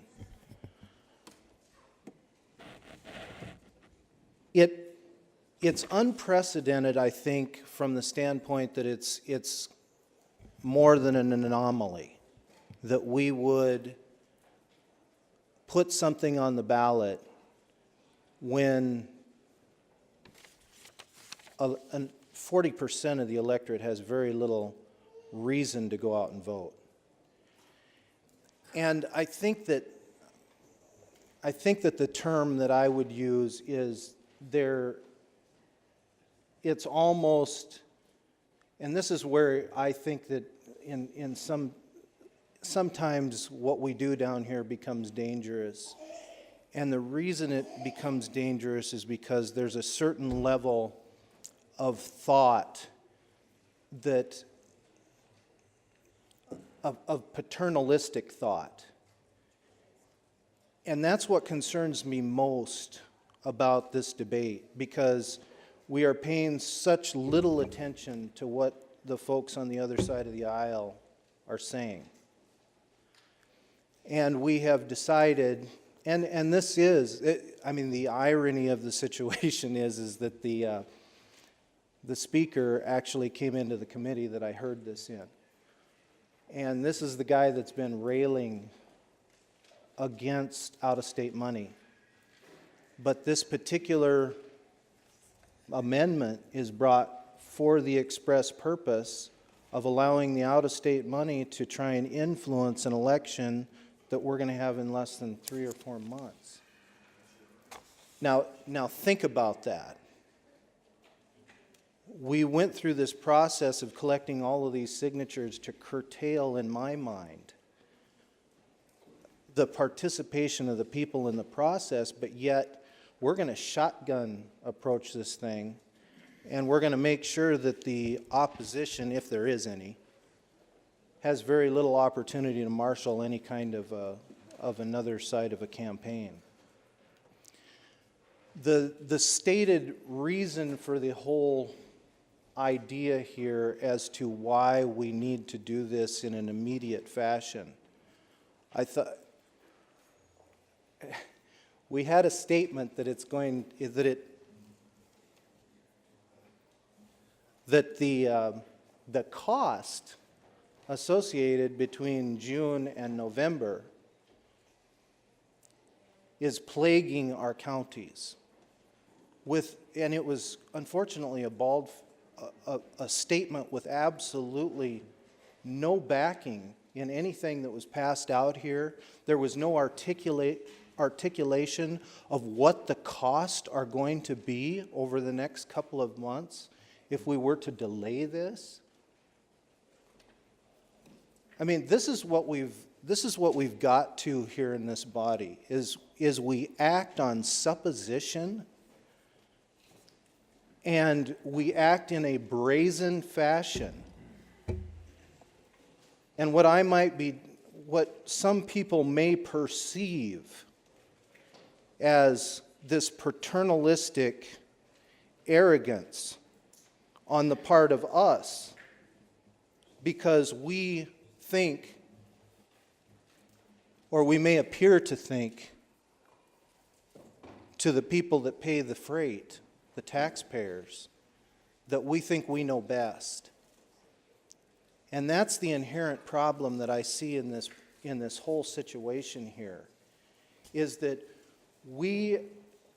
I don't even think that we try and think about how this looks to the average taxpayer, and especially those in the minority parties. That we're just going to do whatever we want to do down here, and we're going to make it as easy on us as possible in order to get that done. And that's what truly bothers me about this whole debate. In my mind, there are an enormous amount of ironies in this debate. I wholeheartedly support the idea that we have a compromise. And everybody came to the table and said, this is a great idea. But in order to do it, we are essentially violating, with this amendment, so many of the things that we would normally think as to how you operate. The constitutional article brought by our friend from Yankton, I don't think can be given such short shrift. And the reason I don't think that is because although, yes, if we parse it, there are two different paths. But I think that the basic underpinning of what was read is that it goes to a general election. There's the fundamental principle that we want participation if we're going to change the Constitution. And the fact that we want to make it 55% of a smaller pool of people, we want a higher standard as a body, but yet we only want 25% of the people voting on it. I mean, think this through, folks. There are so many crazy, this is such a convoluted and crazy way of, what this is the means justifies the ends. That's what's going on here. And we've gotten to that point in this legislature because we don't fully think about how the public perceives what we do down here. And it bothers me to no end, but I've seen this time and time again with this body. And I don't know, it truly bothers me, the inability of us to contemplate how what we do here makes us look. And I would hope that you would defeat this and then go on to pass the bill. Senator Curd. Thank you, Mr. President. I call the question on the motion to amend HJR 1004. Seriously. All those in favor of calling the previous question signify by saying aye. Aye. Those opposed, nay. Nay. Motion carried. Roll call has been requested, I think, earlier by Senator Bolin. Is he supported on a roll call? He is supported.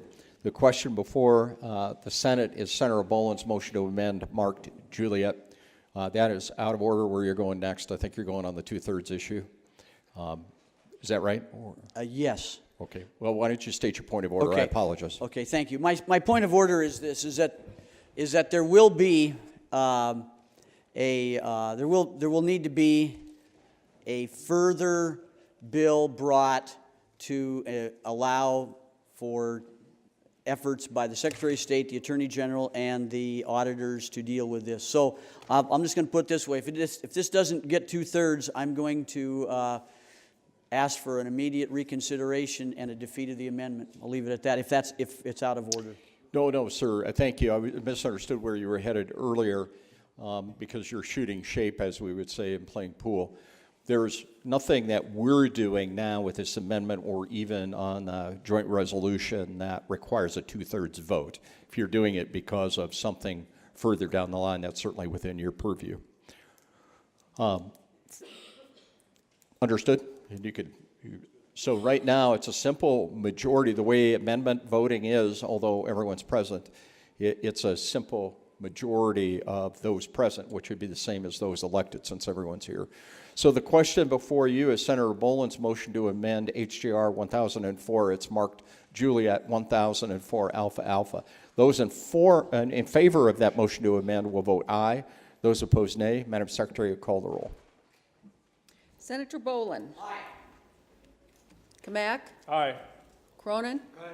Kurd. No. Ewing. Aye. Pardon? Aye. Frerichs. No. Greenfield. Aye. Haverly. Aye. Heinert. No. Jensen. No. Kennedy. No. Killer. No. Klum. Kolbeck. No. Langer. Aye. Maher. Aye. Monroe. Aye. Nelson. Nay. Nesseba. No. Netherton. Aye. Norstrup. Aye. Otten. Aye. Partridge. Aye. Peters. Aye. Rush. Aye. Russell. No. Soholt. Aye. Solano. Aye. Stalzer. Aye. Sutton. No. Tapio. Aye. Tiedemann. Aye. White. Aye. Wick. Aye. Youngberg. No. Mr. President, there are 22 yeas and 13 nays. Senator Boland's motion to amend marked Juliet 1004 Alpha Alpha, having received a majority vote of the members elect, is hereby declared passed, and 1004 is so amended. We are back to 1004 as amended. Senator Boland, I'm going to give you the latitude, since you just spoke solely to the amendment, now to speak or defer your time. Do you want to take a minute there and huddle? And yes, sir. Yep. If I could, thank you. Yep. We'll be at ease.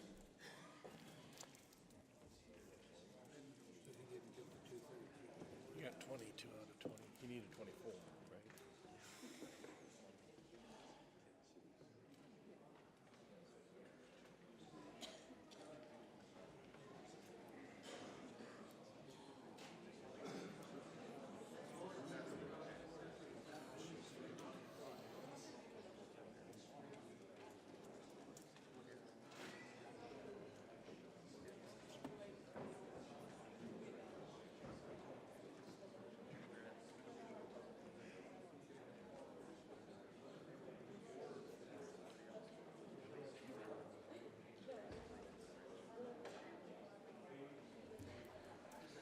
Senator Boland.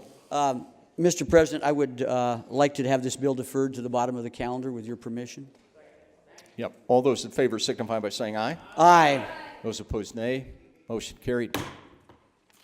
I'll remind everybody that we'll defer this to the end of the calendar, but it is now amended. Thank you.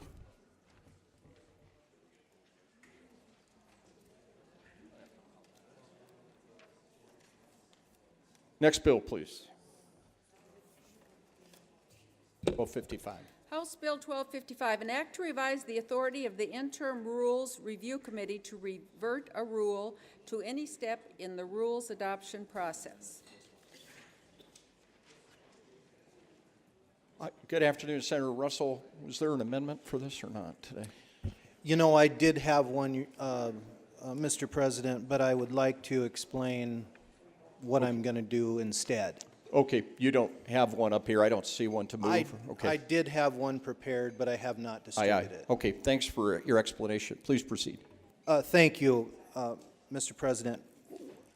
The House had passed this bill with the idea that what we would do is we would give the Appropriations Committee some additional power or latitude in our rules review process in order to make sure that if the government was going to expand a program that had not been authorized by the Appropriations Committee, that they would simply have an opportunity to look at it.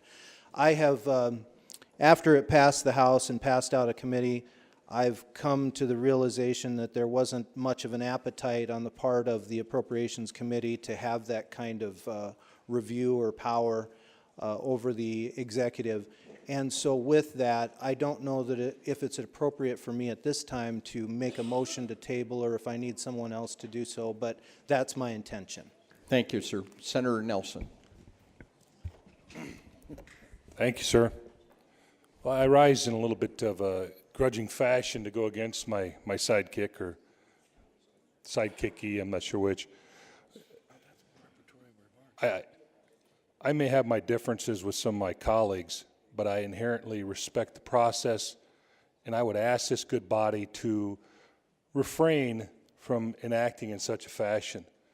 This bill has made it through a large part of our legislative process, and we are required by the state constitution to provide South Dakotans an open process.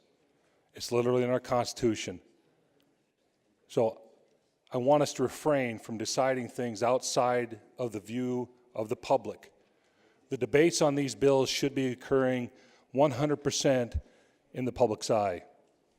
If we have opposition to this bill, then say so on the record to South Dakotans where it belongs, not behind closed doors. So I stand to oppose tabling this bill out of respect for my colleague in Yankton, and I'd ask for you to do the same. Have the debate here, have the bill pass or fail on its merits, as expressed to the people of South Dakota. Thank you. Senator Partridge. Thank you, Mr. President. I would move to table. That is a non-debatable motion and does defeat the bill in its roll call because it is final action. Question before the Senate is Senator Partridge's motion to table House Bill 1255. Those in favor of tabling will vote aye. Those opposed, nay. Madam Secretary, call the roll. Senator Bolin. Aye.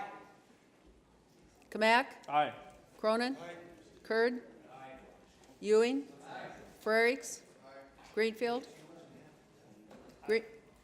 Haverly. Aye. Heinert. Aye. Jensen. Aye. Kennedy. Aye. Killer. Klum. Aye. Kolbeck. Aye. Langer. Aye. Maher. No. Monroe. Aye. Nelson. Aye. Nessebar. Aye. Netherton. Aye. Northrup. Aye. Otten. Aye. Partridge. Aye. Peters. Aye. Rush. Aye. Russell. Aye. Soholt. Solano. Stalzer. Aye. Sutton. Aye. Tapio. Aye. Tiedemann. Aye. White. Aye. Wick. Nay. Youngberg. Aye. Killer.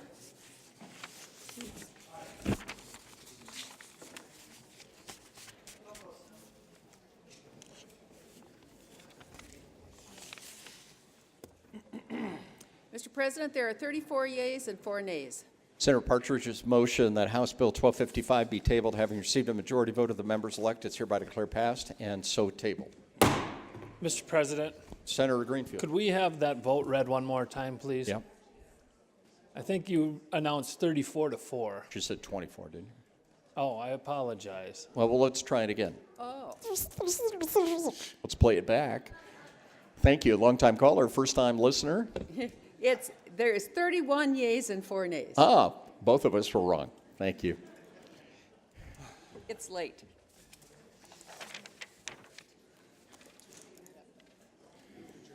And welcome back today, Senator Kolbach. What bill might this be?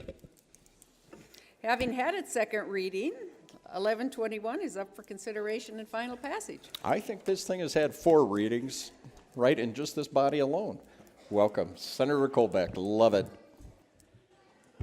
Thank you, Mr. President. Welcome, members of the body. Again, I won't keep you long today, hopefully. But after all that discussion today, let's talk about some more alcohol bills, okay? House Bill 1121. Yesterday, we had some debate on the floor about this bill. This is a bill that came to me.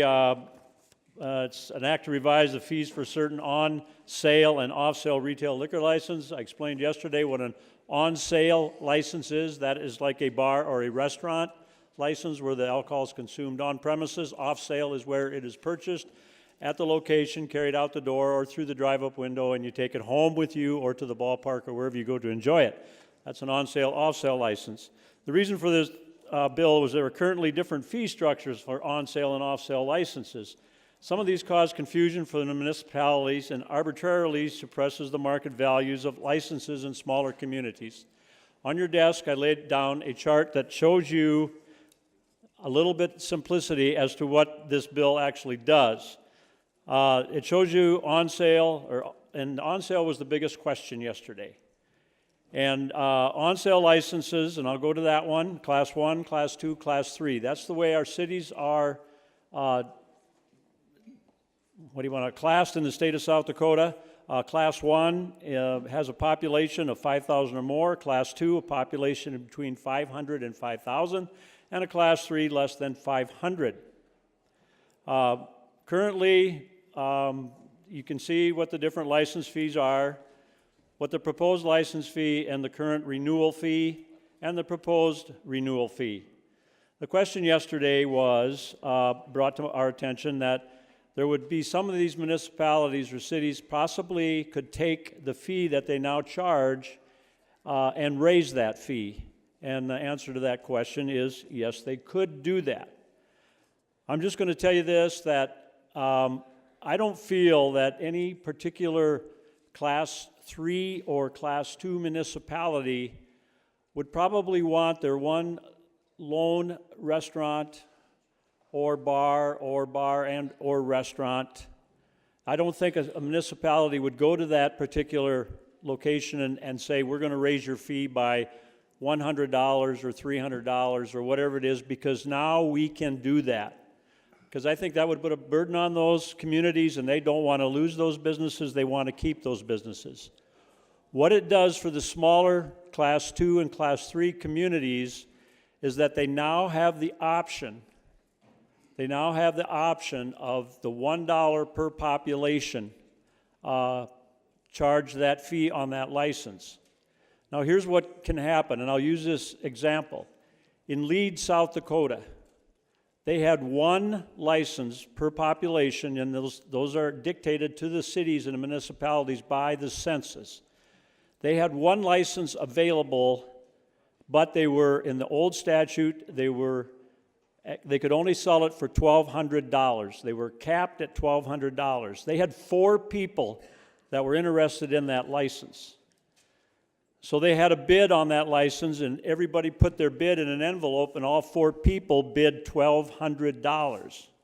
So then they had a dilemma as to what they did, and they eventually came to a consensus with the city council, and the license was issued. But the opportunity for them under this bill, 1121, would be they could put that license up for auction or up for sealed bids, and they could sell it to the highest bidder. Just down the road from Lead is a town called Spearfish.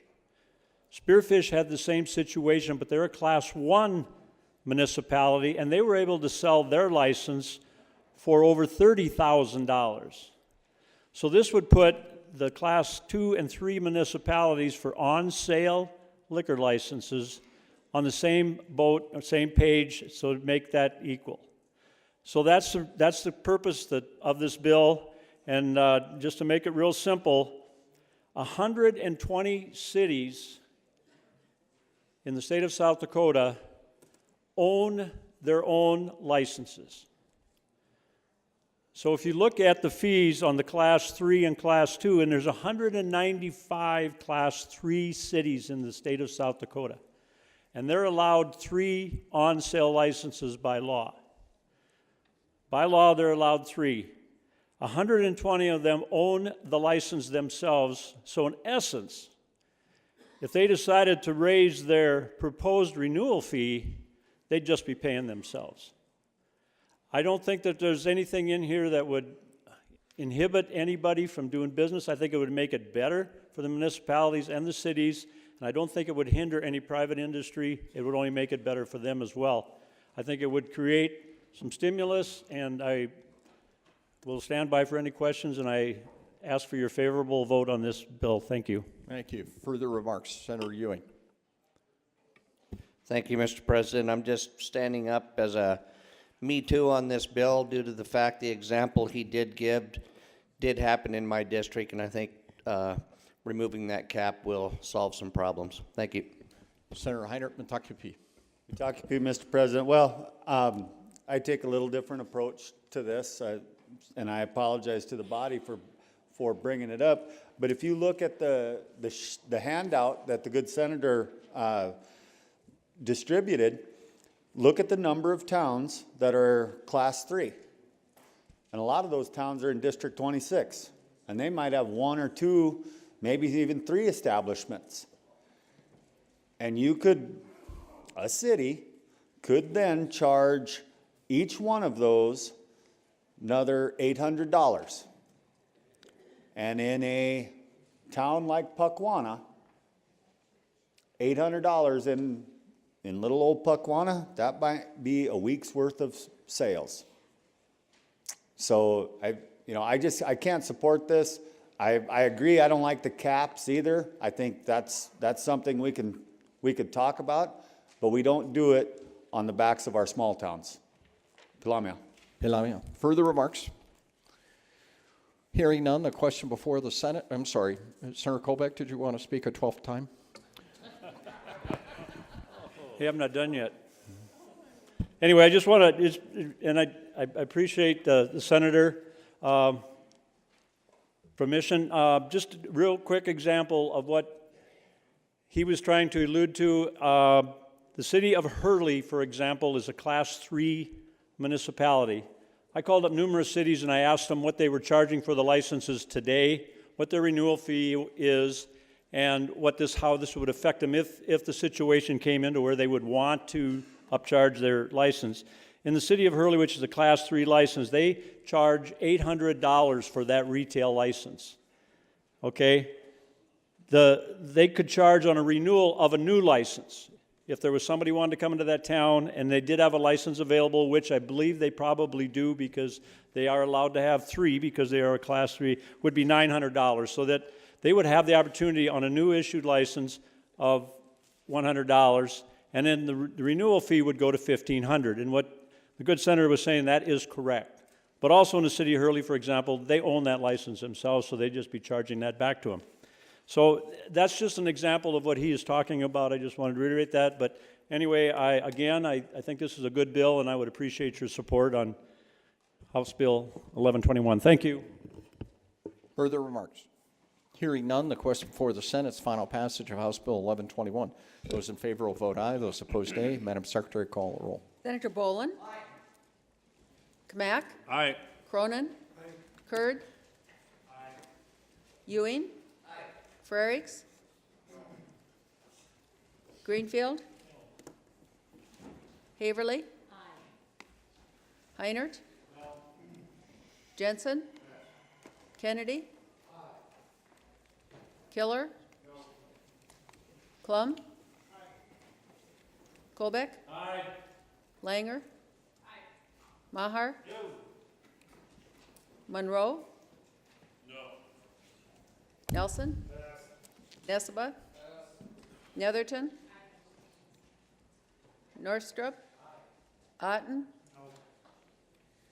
Partridge? Peters? Rush? Russell? Sohold?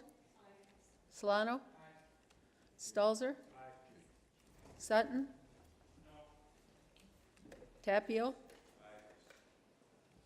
Tiedemann? White? Wick? Youngberg? Jensen? Nesseba? Nelson? Mr. President, there are 22 yeas and 13 nays. House Bill 1121, having received a majority vote of the members elect, is hereby declared passed.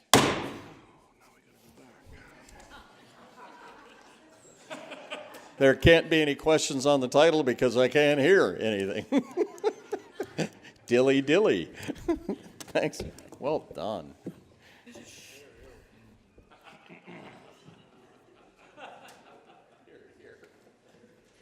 Okay, having had its second reading, HJR 1004 is up for consideration. Senator Bolin, welcome back. Well, thank you. Thank you, Mr. President. Fellow members, I bring to you today HJR number 4, as amended, a proposed change to the Constitution that seeks to make adjustments to an amendment to our state constitution that was passed in 2016, that is better known as Marsy's Law. That amendment was designed to promote and enhance victims' rights, but it had the unintended consequences that have caused much concern with the units of local government in our state. Furthermore, it has led to problems for the sheriff's departments and other aspects of law enforcement as they seek to notify the public of criminal behavior and potential threats that may still exist. Everyone I know wants to give victims of serious crimes of violence their due and treat them with the utmost care and decency. They deserve our support as they seek to recover from terrible acts of personal violence. However, the measure passed in 2016 has led to unintended consequences as far as victims are concerned and has placed all kinds of crime on virtually the same level. Property crimes, though serious, should not be on the same level as that of assault and battery, sexual assault, and other serious offenses. This amendment, HJR number 4, seeks to deal with this issue and seeks to end the current notification practices that have caused many problems for units of local government since late 2016.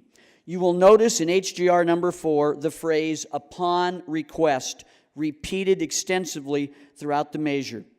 This relieves the counties and law enforcement officials in our state of the burden of looking for relatives who may live far away and need to be located and informed of crimes of a property nature.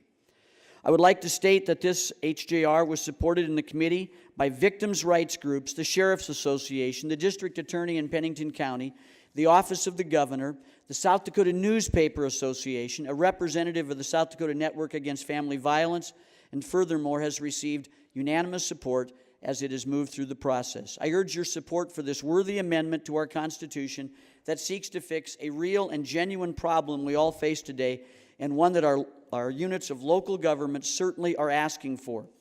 I would ask today that your support to place this on the ballot so that the public will have another opportunity to deal with this issue of victims' rights, one that protects the victims but approaches the subject in a more appropriate way for our state. And I just would like to say again, this is a measure that has the Speaker of the House and the proponents of Marsy's Law have worked diligently and in a long-standing situation to bring some adjustments to this that would be suitable for the state of South Dakota. I would really appreciate your support. Thank you.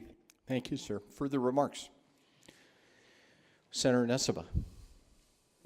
Mr. President, just a question for the prime sponsor. Yes, sir. Does this need an emergency clause to make sure that the Secretary of State and others can prepare this for the June ballot? Senator Bolin, do you care to answer the question? Thank you, good Senator. I'm just going to be totally transparent here. We want to try to be transparent. There will be another bill coming that will allow for that. Yes, sir. Senator Nesseba, do you have the floor? Yeah, Mr. President, Would we be, question for the good senator from Canton, would we be better served to put this off for a day and have that clause and put this all together? I'd like to vote for this bill. I can't vote for it in the expedited manner for the June ballot. And if we are going to do it for the June ballot, we definitely need to have that emergency clause. So I think going forward at this point, without that on there, is difficult for me to support. Well, I'm going to weigh in. It doesn't require an emergency clause for putting it on the ballot. There's an amendment already. It's self-executing. The emergency clause discussion, I think, is what Senator Bolin was talking about, is the funding bill. Do I have that correct, Senator Bolin? Mr. President, I have a copy here of the proposed bill that has not been put into bill form yet, but what it does is it allows for changes in deadlines so that the Secretary of State, the Attorney General, and the county auditors can deal with the deadline problem to get this into proper form for the June 5th election. Senator Nesbitt, you have the floor, sir. Yep. Senator Monroe and then Senator Heiner. Mr. President, he took the words right out of my mouth. It's administrative, allowing Secretary of State have time to make the changes. It's not necessarily just for funding. That's another bill that is intending on coming, as Senator Boland's been very open about. Senator Heiner, Matakupi. Matakupi, Mr. President. Well, I urge the body to resist this bill for a couple reasons. One is, now with this June primary, we've taken, there's 48% of our populace are registered Republicans. 52% are other. Those other party affiliations, as we stand right now, don't have a primary. Maybe this will actually work in the opposite. Maybe we'll fire people up and we'll get a bunch more people registered. I think that could be a good thing for us. But I can't support this when we are going to now the June primary. And the other thing is, I think we're making lots of assumptions. We're assuming that this passes the ballot. And by moving it up to June, you have taken out a whole bunch of people who might be supportive of this measure. I guess that's a chance you're willing to take, but I'm not. Thank you. Further remarks? Does anybody? I'm sorry, Senator Kennedy. Thank you, Mr. President. Yes, I too will speak in opposition to this. I would like to be able to vote for the proposed amendment to Marcy's law.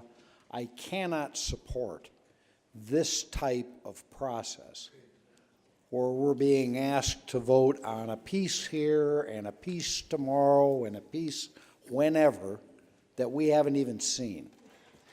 I don't think that's appropriate. I don't think that's fair to ask us to operate in that way. I think if there is a package of bills that needs to be presented to accomplish this, let us all see the package. Further remarks? Senator Nelson. Yes, sir. Thank you. I will keep this real quick. Folks, I would ask you, please, work off the premise of the merits of each bill in front of you. I talked with the primary sponsor on this. There's nothing guaranteed yet that this will occur in June. That's another bill that's down the road, and we still have that left to debate. I would ask you, I believe this is a good bill. I believe that this should be sent to the voters, and let's deal with this issue right now, and then deal with when it will be addressed in a subsequent bill. But please, let's concentrate on the merits of this one. I do believe, I heartily support the prime sponsor for bringing this. I think this is some good common sense changes to our Constitution, and I'd ask us all to look at that only, and let's deal with the other bill down the road. Thank you. Thank you. Does anybody wish to speak before Senator Boland gives his close? Thank you, Senator Frerichs. Thank you, Mr. President. And I have more of a parliamentary question for Yes, you, sir. if I Yes, sir. may. And obviously, I know you reserve the right to just say no, but I'm curious, the way that this resolution is written right now, if this passes and the other bills that are out there that we're talking about that could exist, if any of those happen to fail, is this resolution in jeopardy of even making any ballot the way it's written now, is my question. And I certainly respect if you just say that I'm out No of worries. order. I think that that's fair, and there's just been a lot of balls in the air today on this and other things. This is treated like any other bill. There's one exception, is it doesn't go downstairs. It's not signed by a governor. It goes directly to the people if you vote for it. So the governor has no review right, no veto right, et cetera. Currently, it's been amended from the House version, so if you pass it out of here on a simple majority, which is what it takes, it would go over to the House for concurrence in this amendment. Regardless of if this takes some executing money, it has been dictated by the legislature to be on the ballot. And if there's funding issues, et cetera, that would be fundamentally something for your finance people, and or there's been indicated another bill that would come as a special appropriation just for this. Does that help? And Mr. President, thank you for the explanation and entertaining my question. I appreciate it. Anything else, sir? Okay. Does anybody wish to speak before Senator Nelson speaks again? Okay, Senator Nelson. Thank you, sir. And I do stand corrected. My apologies for misunderstanding. I definitely appreciate my colleague from across the aisle getting me squared away. Thank you, sir. Well, I think you were sort of saying the same thing. We just have a lot of different items going forward. So, Senator Boland, do you wish to give a closing? Yes, Mr. President. Very briefly, this measure needs to move forward. I would appreciate your support. Thanks much. Appreciate your support. Thank you. We're ready to vote then. The question before the Senate's final passage of House Joint Resolution 1004 as amended. Those in favor will vote aye. Those opposed, nay. Madam Secretary, you call the roll, please. Senator Boland. Aye. Kamak. Aye. Cronin. Kurd. Ewing. Aye. Frerichs. Greenfield. Haverly. Heinert. Jensen. Kennedy. Killer. Klum. Kolbeck. Langer. Maher. Monroe. Nelson. Nesseba. Netherton. Norstrup. Otten. Partridge. Peters. Rush. Russell. Goholt. Solano. Stalzer. Sutton. Tapio. Tiedemann. White. Wick. Youngberg. Mr. President, there are 27 yeas and 8 nays. House Joint Resolution 1004, having received a majority vote of the members elect, is hereby declared passed. Any title questions? There should be a title amendment attached here, and you moved Juliet 1004 Alpha Tango Alpha. Is that correct? I do. All those in favor of that title amendment signify by saying aye. Aye. Those opposed, nay. Thank you very much. It is amended. Senators, that's the end of our business. I do want to highlight for all of us and those individuals who are watching on public broadcasting and live stream that we do have a commemoration that we don't talk about because it's part of our record that's on today's calendar, and that's for Reverend Graham. Reverend Graham is lying in state in the rotunda, and I think is an icon from the perspective that all of us come from, that we come from different backgrounds, different beliefs, but that we have all one common good, and that's the service of others, and in my case, trying to work on the salvation of my soul. So I think that it is appropriate at this time. I would ask that we pause and in whatever fashion we're comfortable with to pause and send up a prayer for the blessings he has given us. We'll pause.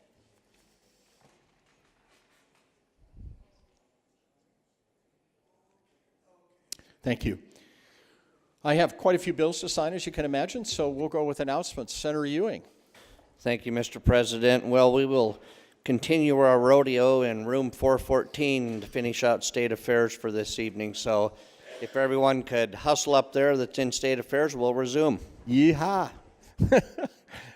Further announcements, Senator Bolin. Thank you. Senate Ed tomorrow, 7:45. Our last 5 bills up. Thank you. That's it. Senator Jensen. Thank you, sir.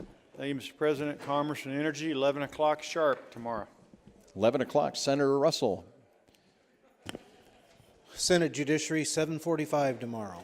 Thank you, sir. Senator Kamak. Senate Ag tomorrow morning at 10. 10. Any other announcements? Okay, thank you very much. Constitution requires the president sign in open session bills that have passed both the House and the Senate, and read their title as well as their bill numbers as being signed. President signing a bill proposing to submitting to the electors at the next general election amendment to the Constitution of the state of South Dakota relating to the amendments to the Constitution. That's Senate Joint Resolution 1. I misspoke. It's a Senate Joint Resolution.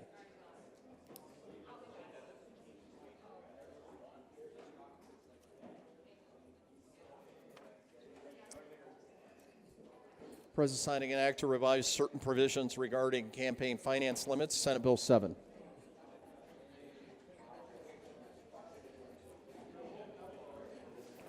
President signing an act to revise certain provisions regarding lease purchase agreements for a local education agency, Senate Bill 19.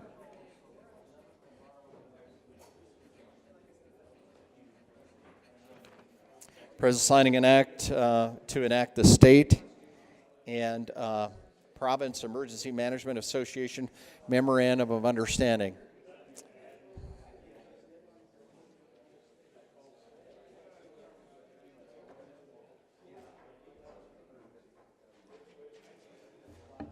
President signing an act to enact the state and province. I already said that. Senate Bill 20.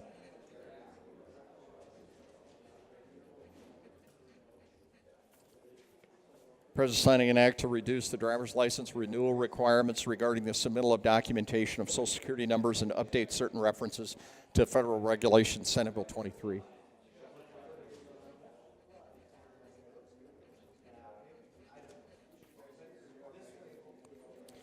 President signing an act to establish a license for certain gaming equipment manufacturers and distributors and to establish a license fee, Senate Bill 44.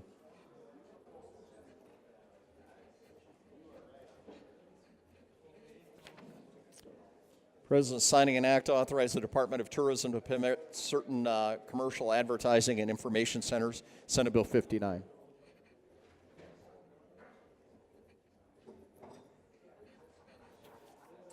President signing an act to allow certain registration and permit documents to be stored and presented electronically, Senate Bill 69.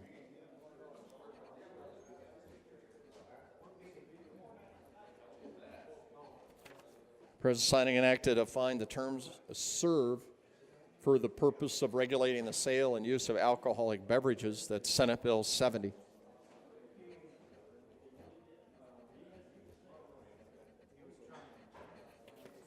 President signing an act to authorize certain patriotic societies access to public schools, that is Senate Bill 83.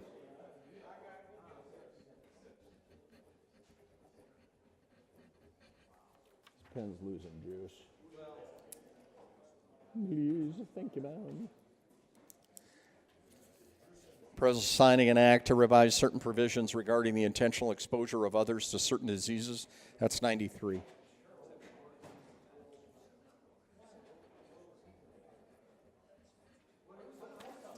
President signing an act to establish certain provisions regarding the Opportunity Scholarship Program.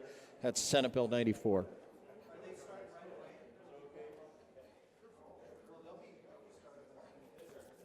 President signing an act to designate Chislick. Nosh.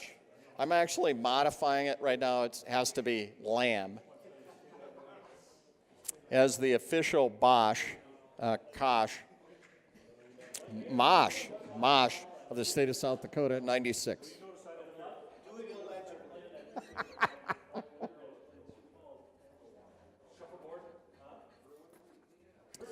President signing an act to authorize the release of certain 911 emergency surcharge information to public safety answering points. That's Senate Bill 99.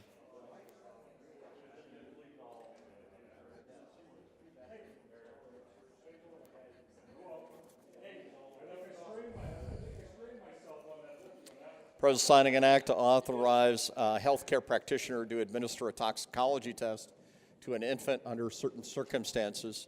That's Senate Bill 105.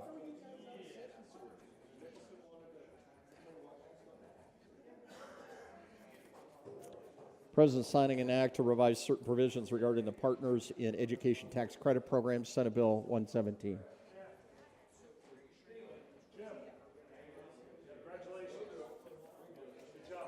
President signing an act to revise certain provisions regarding the sale of trailers at special events and declared emergency. That's 151.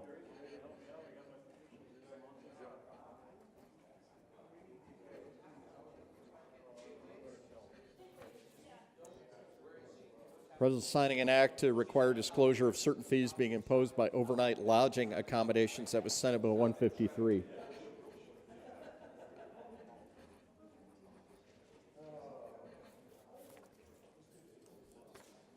President signing an act to revise certain provisions concerning the transfer of motor vehicle titles to satisfy unpaid motor vehicle repair bills. That was 154.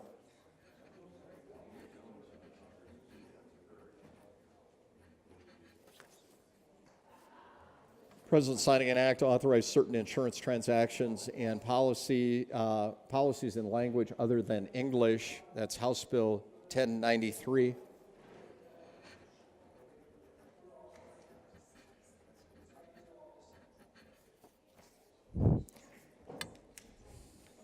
President signing an act to revise certain provisions regarding limitations on licenses engaged in the business of making loans. That's House Bill 1094.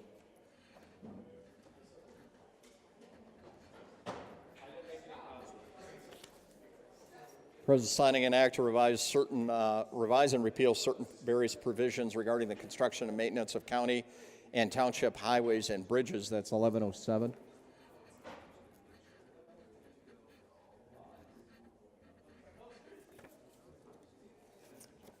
And the President signing an act to provide for the acquisition of certain motor vehicle titles by auction agencies in certain circumstances, 1236.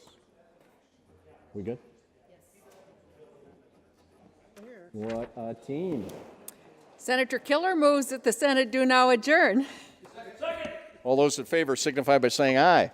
Aye. Those opposed, nay. Motion carried. We are adjourned. Thank you.